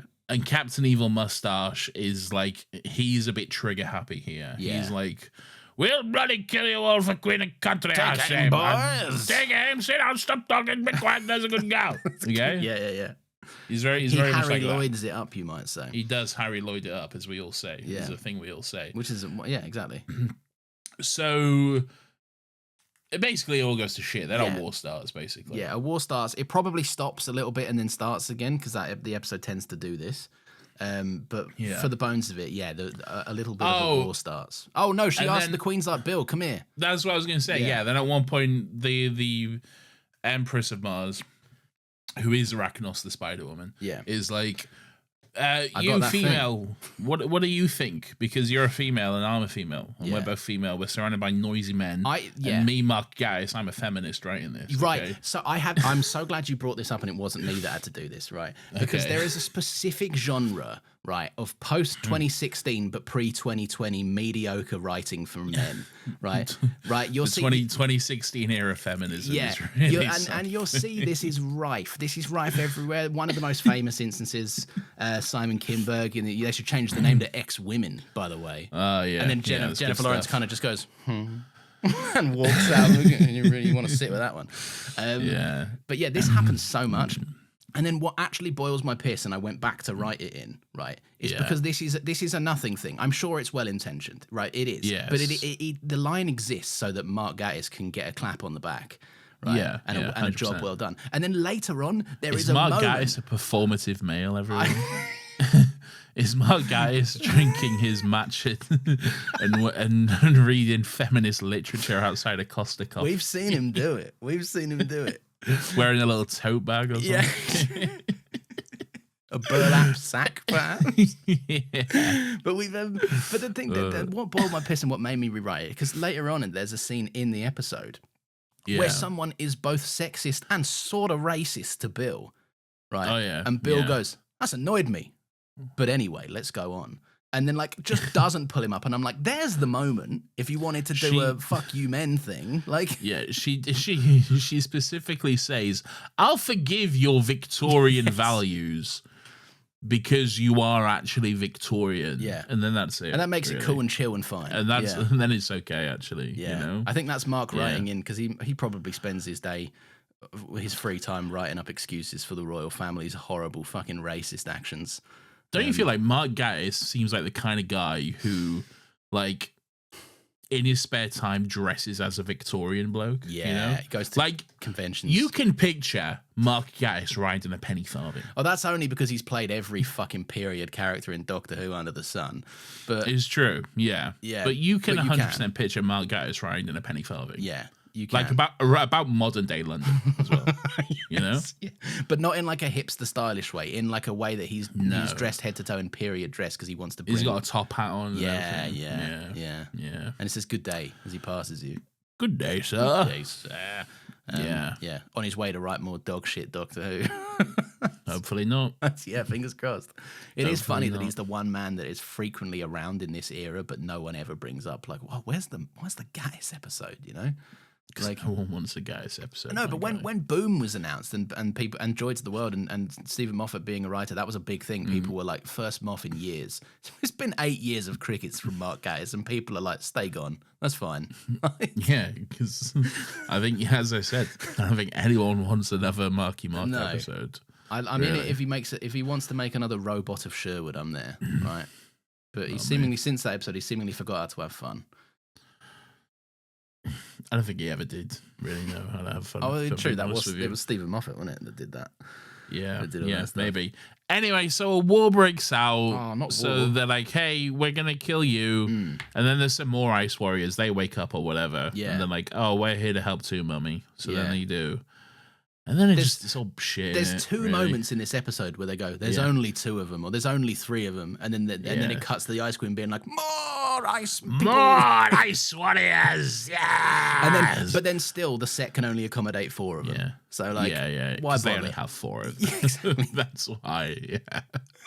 And then you'll see a shot of them in a different place, but you won't see any others. Yeah. No. Why would you? Yeah. It's the same 4, but there's a different 4. All right.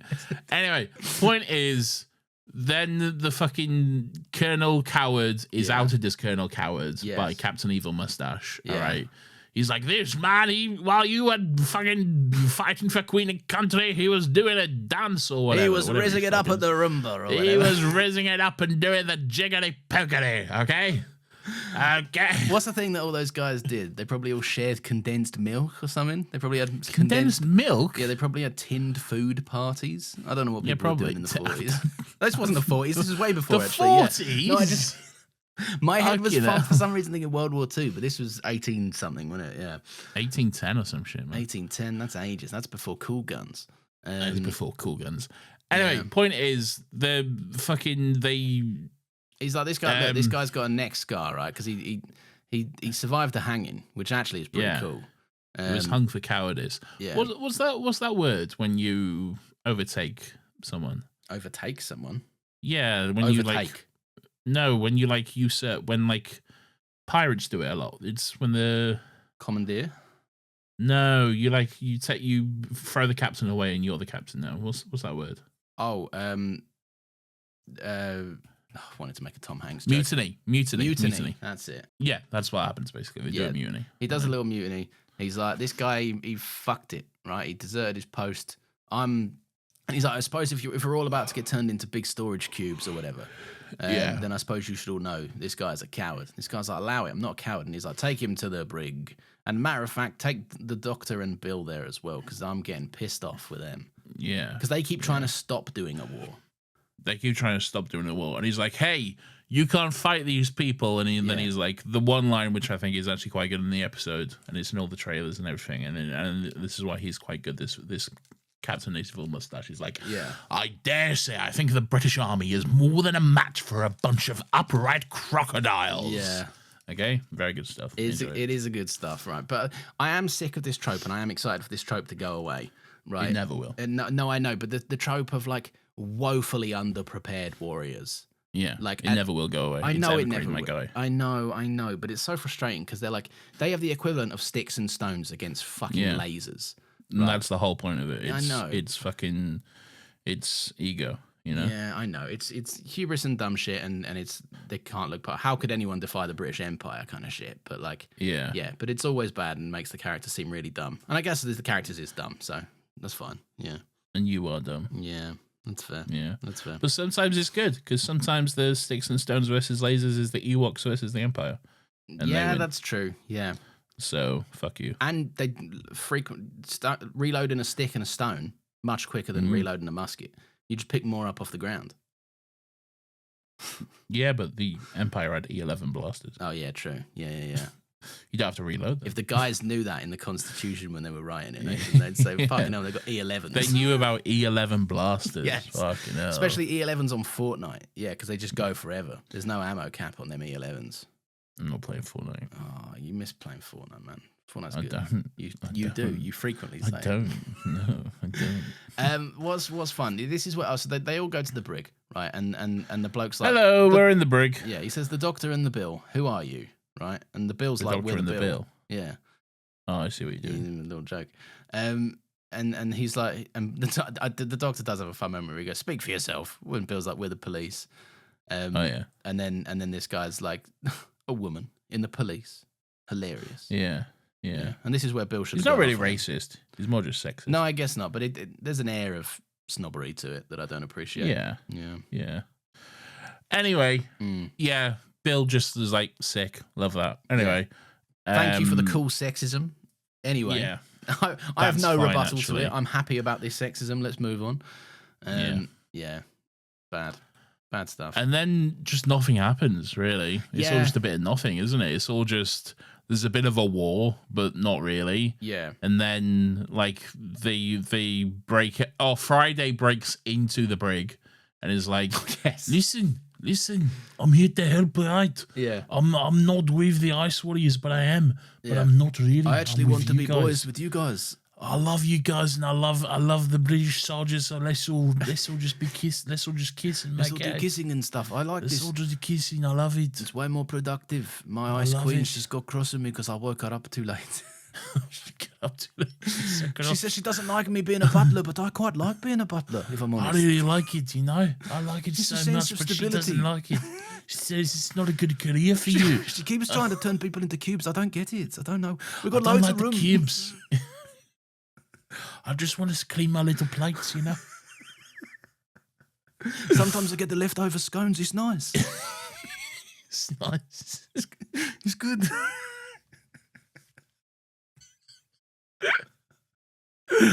Oh, fucking hell. Anyway, Friday's here, and he's like, look, let's all be mates or whatever. Let me break you out of jail. So they do. They break out of jail, and then they're like, hey, Queen, stop fighting, basically. And then, oh, wait. This episode's so fucking shit. It's so shit. But wait, they go like, Colonel Coward is like, oh I'm a coward, bye, and then runs away. Yeah. And then the doctor's like, hey, Bill, distract the Queen. She's like, sick. Hey, Queen. I will say, I do like this moment. I like not the distraction, because the distraction's fine. I do like the fact that the doctor's like, I need a distraction, and Bill's essentially like, bet, and the doctor goes, have a good one, and then they just like, there's no pretense, there's no like, I got to worry about Bill, like, because he's seen like, and especially because of last week, he's probably grown to trust her a hell of a lot more, given that she was ready to pull the trigger on him and stuff. So I do like that moment. I like that she's like the doctor just trusts her, like, oh, she's got this, she's fine. Like, sure. Anyway, that's all well and good. Yeah. That one unwritten moment from the episode is all well and good. Yeah. Okay. Yeah. But Bill's like, hey, sick Queen. Look, why don't we not fight? All right. Why don't we just be chill or whatever? Fight and be cringe. Like, and the Ice Queen's like, bet. No, she's like, fuck. No, man, I love fighting. Fighting's sick. Oh yeah. This isn't that. I'm gonna kill everyone because I'm an ice warrior, and we all love this shit. She goes, right? Bill, there's 10 minutes left on the plot. We should have had this conversation in 10 minutes, and I would have been completely open to the idea. Oh no! But then the doctor's like, I've got a big gun. What do you reckon about this big gun now? Yeah. And I'm gonna fucking shoot the ice so we all die or whatever. Then you'll be really ice warriors. If there's something I love about characterizing the doctor, is that he's always ready to murder loads of people with a big gun. He loves getting a big gun and shooting everyone. Yeah, it's really in character and cool. Anyway, good news is though, Colonel Coward, who ran away 5 seconds ago, is now back. He's had a change of heart, like everyone else. Hey, I shot this captain. He's dead now, by the way. I quite like that. I do like that you don't even see... I mean, I know why. It's because it's pre-9 p.m. Yeah, it's not there. Yeah. And also they didn't do any of the makeup for it or whatever. But it is quite nice that it's like in an episode full of like ice queens and ice warriors and guns that turn people into cubes, this guy just gets taken out by the tiniest pistol ever seen. Yeah, that's true. Oh, and also, by the way, the reason Captain Evil Mustache died is because he turned evil during the battle. He was already evil, but he turned to be even more evil and started like killing his own men. He mutinied the mutiny. He mutinied the mutiny. He was pushing soldiers to their death and being like, oh, I'm getting out of here, blah blah blah, whatever. Yeah. Anyway, so then he shot him, and then he's like, hey, look, fucking, I'm no longer a coward, but I still deserve to die. So why don't you kill me, Queen? Love you. Yeah. And she's like, oh, that's sick, cunt. I love you, actually. All right, I'll kill you. And then he's like, sick, but wait, don't kill my boys. And we all love you or whatever. Yeah. And then she's like, sick. Yeah, I love that. Anyway, I'm going to kill you now. And then he's like, sick. And then she's like, lol, trick. Actually, why don't you die as a soldier serving me or whatever? Yeah. And he's like, yeah, all right, that sounds sick. I love that. Yeah, I'll do that. And then he does. Yeah. And then he now lives on Mars. Like, I guess they all just live on Mars now, serving this Empress Queen. Yeah. Because I guess they're all very happy to do that because they're all like, God save the Queen. Yeah. You know? So they came there for riches and the glory of the fucking Queen's British Empire, right? Yes. They leave having gained the threat of death, no opportunity to return home, and no glory for the Queen and her British Empire. Yes. Which is, I would say, a really cool and narratively sound character arc for a bunch of people. And earlier in the episode, like at least one of these soldiers, the big gammon one, was like, there's nothing here. We should go home, you know? Oh, but he's chill now. Yeah. He's chill, man. Maybe he's dead. Who knows? Doesn't get... they did kill like 4 of them, didn't they? Yeah. Yeah. But the point is, like, come on, what's happening? Yeah. You know? Why are they all fine with it? Yeah. Who's going to tell poor Alice back home that she's not going to get married in the church by the hill and the lake or whatever? Yeah, but he died, so fuck him. Yeah, true. Fuck him, yeah. He became a little ball, all right? No, he's a cube, Nathan. So he he's stacks a ball. them. Do you reckon they stack them? Do you reckon they stack them up? I don't think they do. You'd have to clear them all up, wouldn't you? If you're building a new Mars empire or whatever, you got to build them all. Just put them in the bin. Just put them in the bin. They've got a bin? You got a bin? A little bin sack, yeah. You can't have a society without a bin. A refuse sack, you might say. Get them in the... What day's bin day? That's the first thing you got to sort out on your new Mars empire. It's true. You do have to figure that out. What day is bin day? You got to set up a council and everything. Exactly. It's an underrated aspect of it. But if you don't have someone collecting bins, it goes to shit like that, mate. It does go to shit very quickly. Yeah. You got to get those bins collected and cleared. You ever forgotten? Because I'm in a 2-week place where they're like... Yeah, I've the whole country is, mate. I hate that. 2 weeks is too long to have food in a bin in heat. Yeah. It's disgusting. It's not heat anymore, though. No, but it was heat and it was gross. Yeah. Yeah. My bin's like quite far away from, like, my bin's down. I'm in a flat building, so my bin's like far away from me, so it's fine. You're chill. Have you got a designated bin or do you have a big fuck off bin that you all put your shit in? We've got a designated bin. Ah, that's annoying. I prefer the limitless option of a big fuck off bin. When I lived in some flats, I was like, I like never running out of space. Whereas now I'm like, fucking hell, I'll clear the fridge out tomorrow after bin day, I guess. Like, yeah, I guess. Yeah. Anyway, point is, fucking hell, we're talking about bin days. That's how boring this fucking episode is. I'll say, it's bad, boys. Yeah. Look, point is, they all stay there. They write God Save the Queen on Mars. And I went, that's the start of the episode. Oh, sick. Oh, that's great. And then they get a message from Alpha Centauri because that's like, they're going to help Mars or some shit. They're going to bring them a spaceship or something. We're going to bring you a spaceship. Yeah. Good. That's pretty cool. I like the Alpha Centauri thing, you know? That's pretty sick. Yeah, but cool. I like the voice. Yeah. Little alien. Yeah. It's cool. And then what's going on? Shit episode overall, though. Really shit. But we're not done yet, though, because the TARDIS lands in. Oh, fuck. Yeah. Okay. So. Who gave the Doctor a computer, by the way? When did the Doctor have a computer? What do you mean? To call Mars. Because on Mars, he's got a little console, and he's like, I'll call the computer people. I think that was the Mars console. Did they just have a console kicking about? They already had one. The Queen probably had one somewhere, didn't she? Her MacBook. Yeah. It was charging in her room, though. Like, no one else can use the Queen's laptop. Yeah, exactly. Yeah. Yeah, so anyway, do you remember Nardole and Missy? They're back. Yeah. All right. Well, that was a while ago. This is a really well-paced episode. Whoa! Anywho, they're like, hey, fucking shit, dude. Yeah. Nardole's back. Before you go getting all frowny, just look, all right? Anyway, Doctor walks into the TARDIS. He sees Missy. He's like, fuck. Yeah. No. What's your read on this scene and Missy's, how she acts to the Doctor here? What's your read on this scene? I think there's an agenda here. Which is, I don't know, Missy's up to, she's gaining trust, right? Because she knows that being out, the Doctor would assume to her that being out of the vault is a big deal, right? So when she comes in and the Doctor sees her, and then she diverts that conversation by just being purely concerned, and the Doctor's like, I'm gonna have to take you back to the vault, and she goes, yeah, but like, are you all right? Like, sincerely. She's playing on the heartstrings there. I don't trust Let me posit this to you, okay? If that's the case, why is she here? Why didn't she just kill Nardole and fly away? Because the Master doesn't just want to fly away and do fuck shit. She wants to piss the Doctor off. Like, it's not all. It's always more personal for the Master, I think. Interesting. But yeah, I don't know. I'm happy to be wrong. I'm excited. What I will say, the Master hasn't been this complex and interesting in a while, and I'm excited to see it. Interesting. Yeah. Well, there you go. Weirdo of the Week!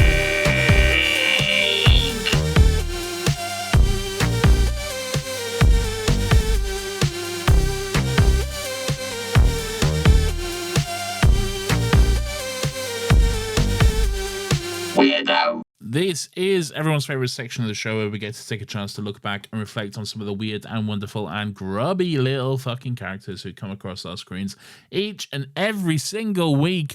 Lawrence, who, pray tell, is your weirdo that you're choosing to celebrate this week? No, why do you always say celebrate?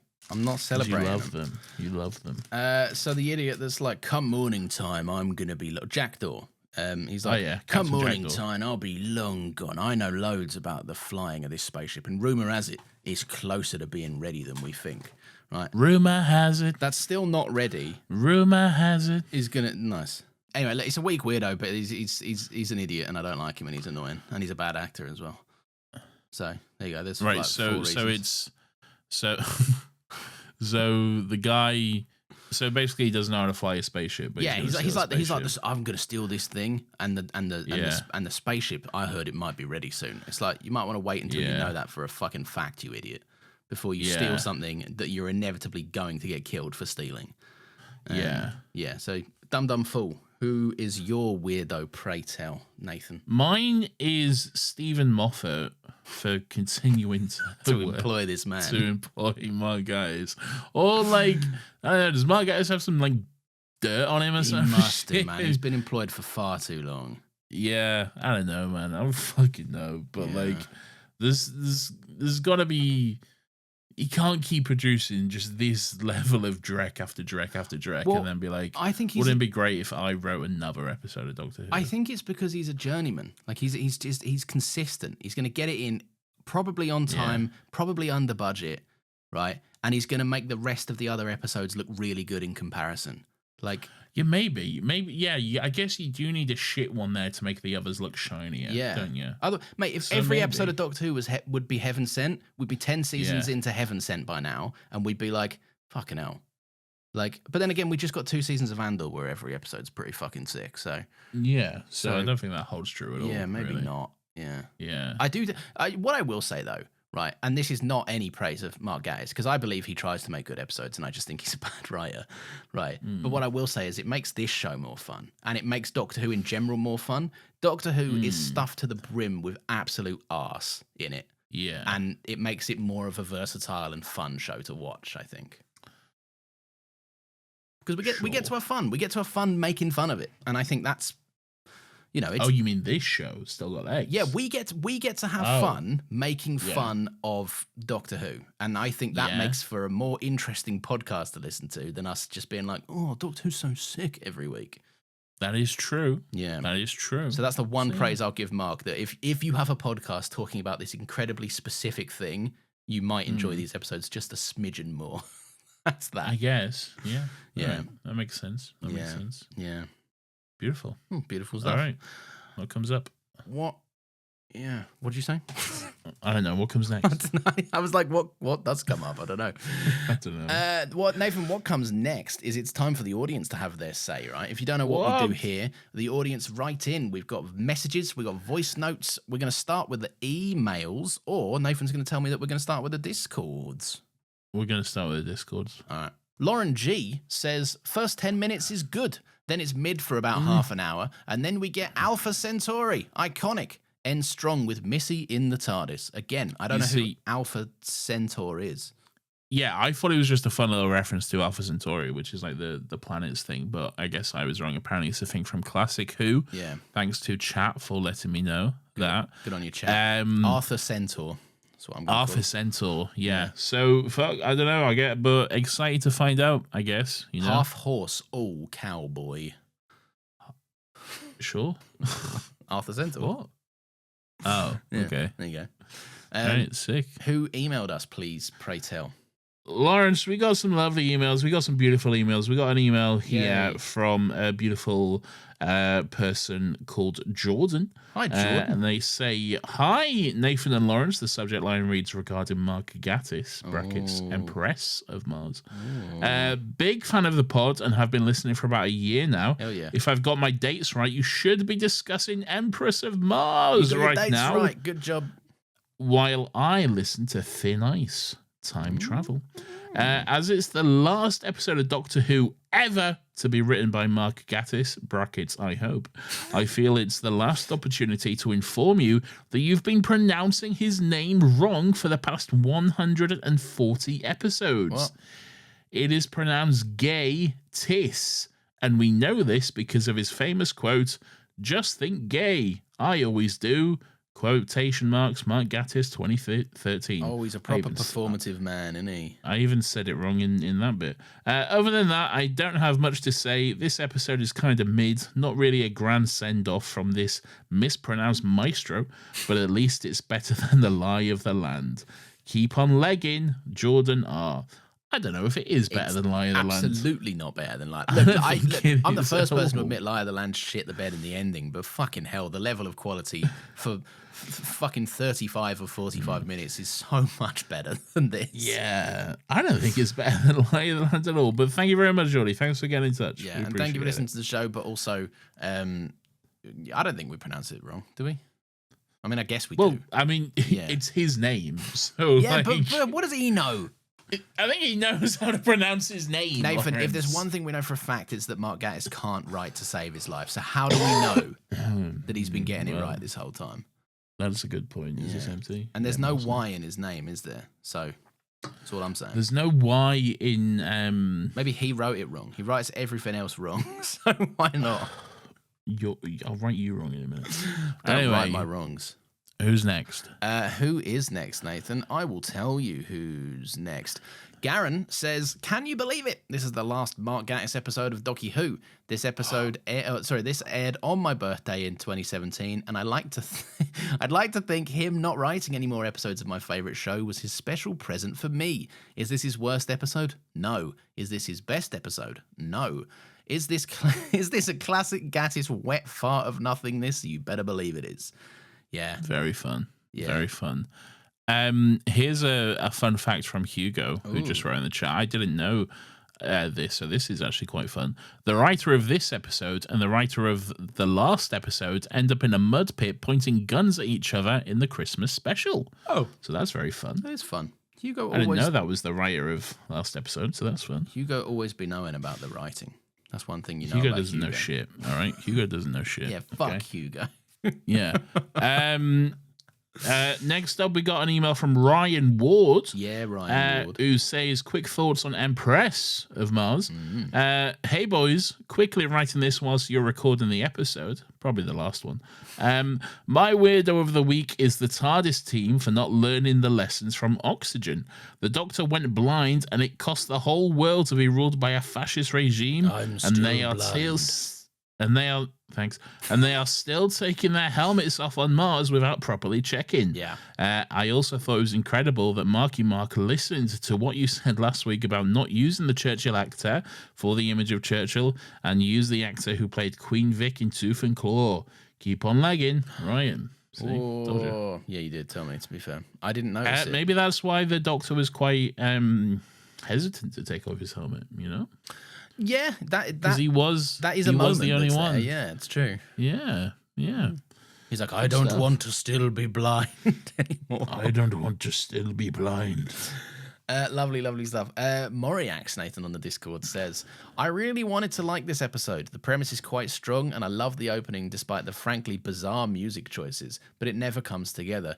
Maybe it's because Mars seems to be made up of 4 empty rooms, or because most of the characters are really cliche. I'm not even sure what the story is meant to be about. Yeah, there's no moral of the story other than maybe war sucks a bit. It's one of those things that Doctor Who does all the time. It's just like, be an honorable soldier, you know? Yeah, like, right.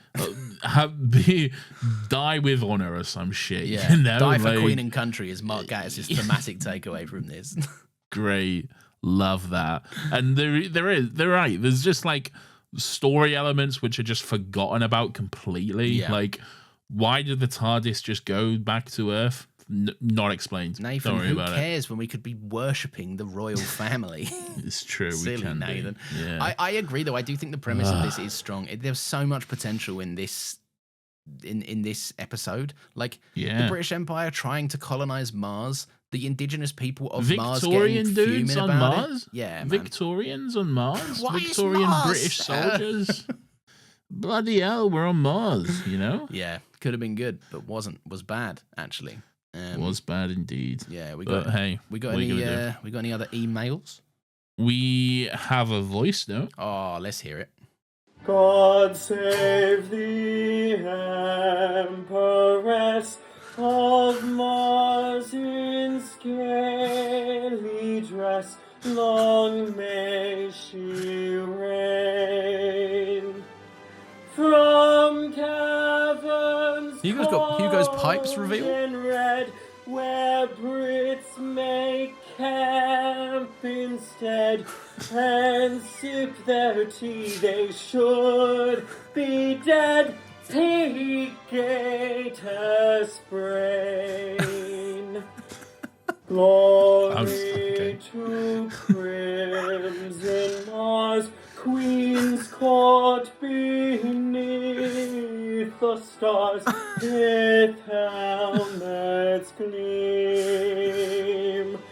Catch love betrays his name, Godseeker shifts to fame, Centauri ends the game, a Gator stream.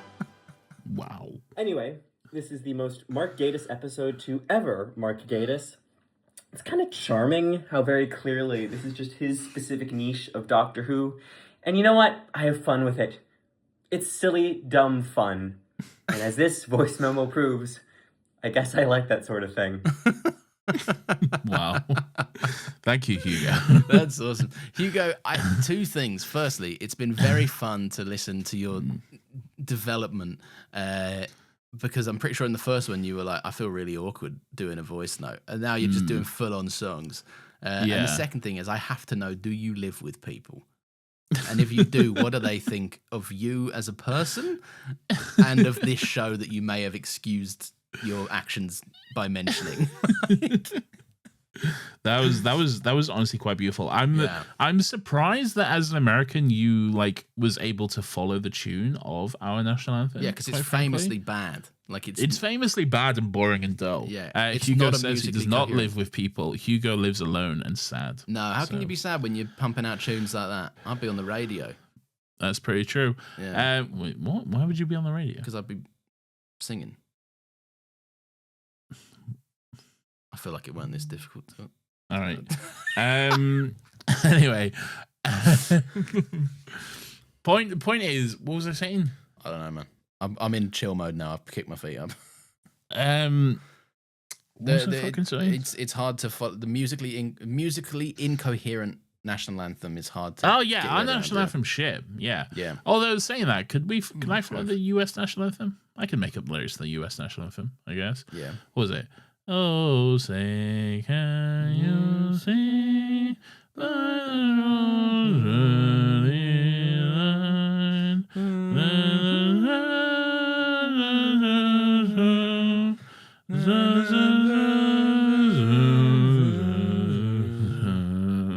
I know that like someone will always like milk it, you know, like you'll often get like a I don't know, like a Super Bowl or like something. They'll often like, and here's Mariah Carey to sing the national anthem. Yeah. And it's like, whoa. They'll do all the vocal runs and the wibbly wobblies and all of it. Yeah, like can you sing? Can't polish a shit, man. Like, why bother? Yeah, exactly. So who's to say? Quite frankly, who is to say? I think Hugo gave it an honest, good stab there, and and it was a good rendition.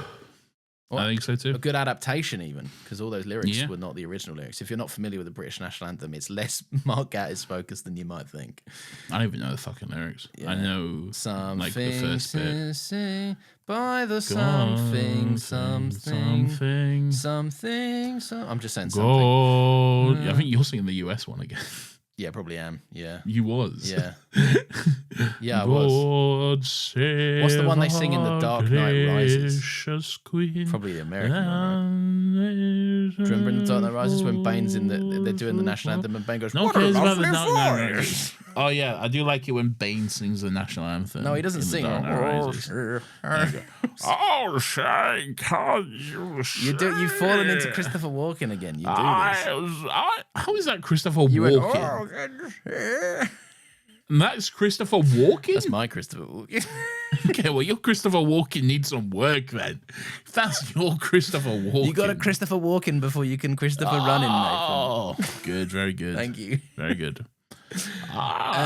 Anyway, that's it from thoughts, I reckon.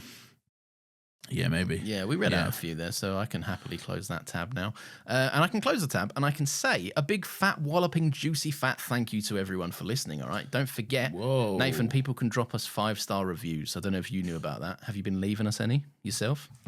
I mean, I left one like right at the start of the show, so I don't think I can leave another one. I did too, yeah. I was like, here's a 5-star. I don't think I said anything, because I think that's cheap. I think you need to, otherwise it doesn't count. Oh, really? Yeah. Oh, God, I better write some in there.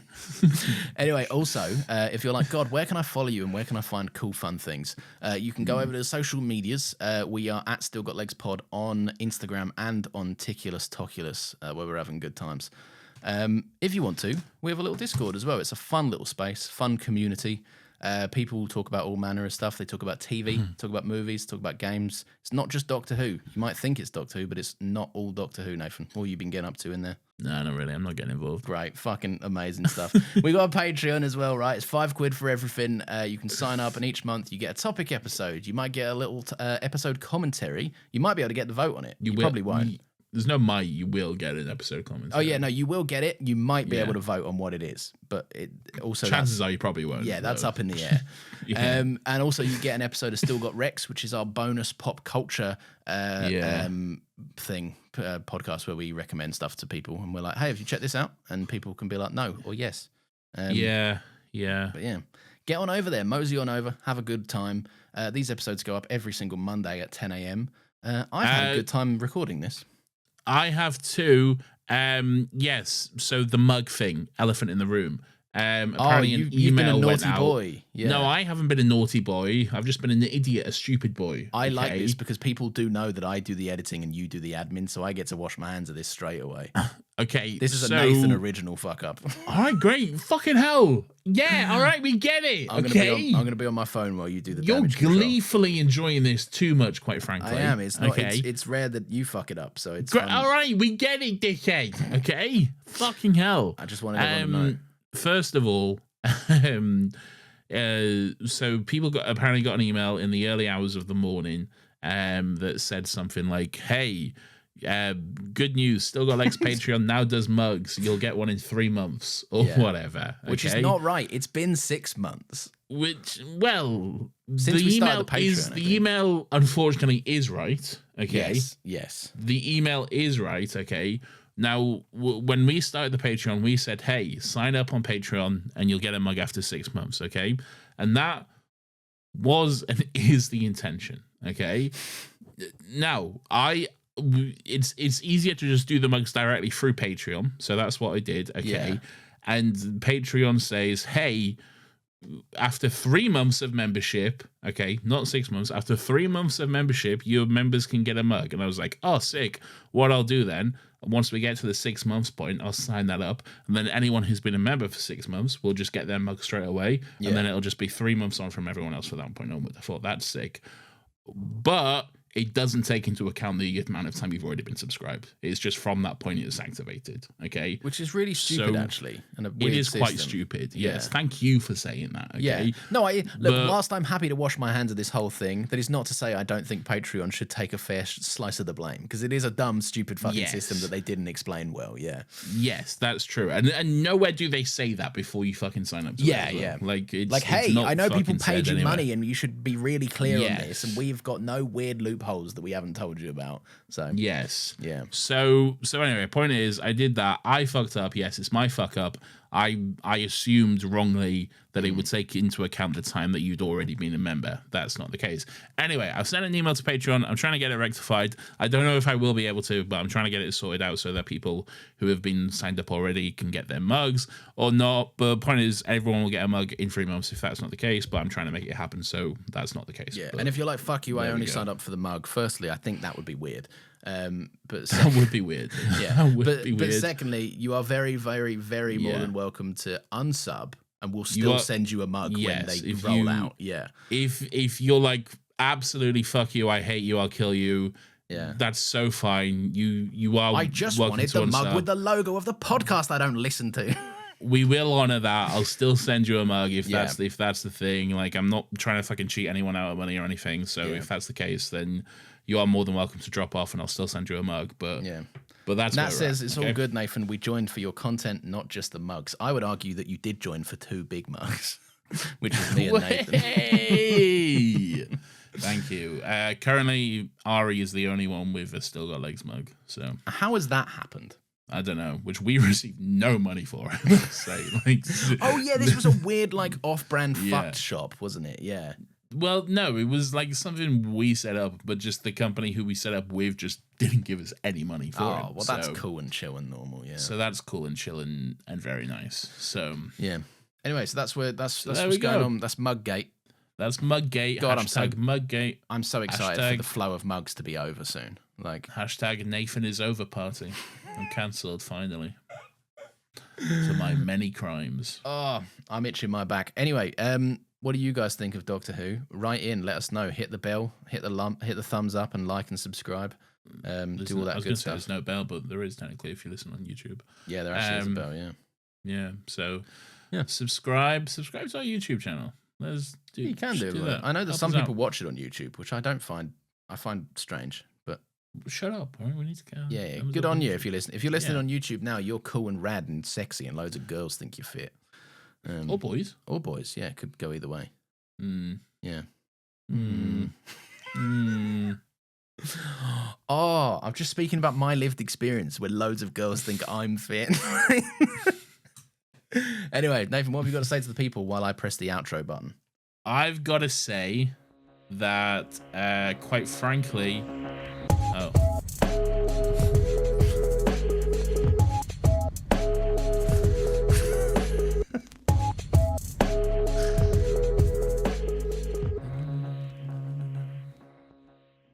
I guess that's it then. I guess I don't. Well, you know you heard it coming in. I didn't know you was pressing the button at that time. What I said, Okay. what I said to you was, what do you want to say as I press the button?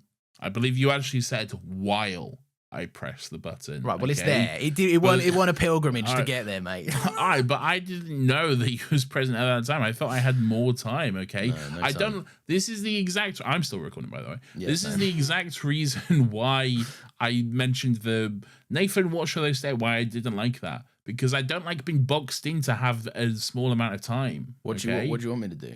I want you to let me press it, or like You could fucking- press it, to be fair, yeah. I don't know why. or just fucking press it once I'm done. All right, don't just Yeah. give me a tiny window because then I don't know what I, want to say. I like to see what you do under the pressure, though. I don't. Fair enough. Fuck, I'll I dispute it. don't because frankly, I was gonna say something beautiful, but now we'll never know. Oh, god damn it. You can't do it next week? Nope, we'll never know. Fuck. I can't even do it now. I'm We'll so never know. sorry, everyone. Anyway, that's it. Bye, everyone. Bye.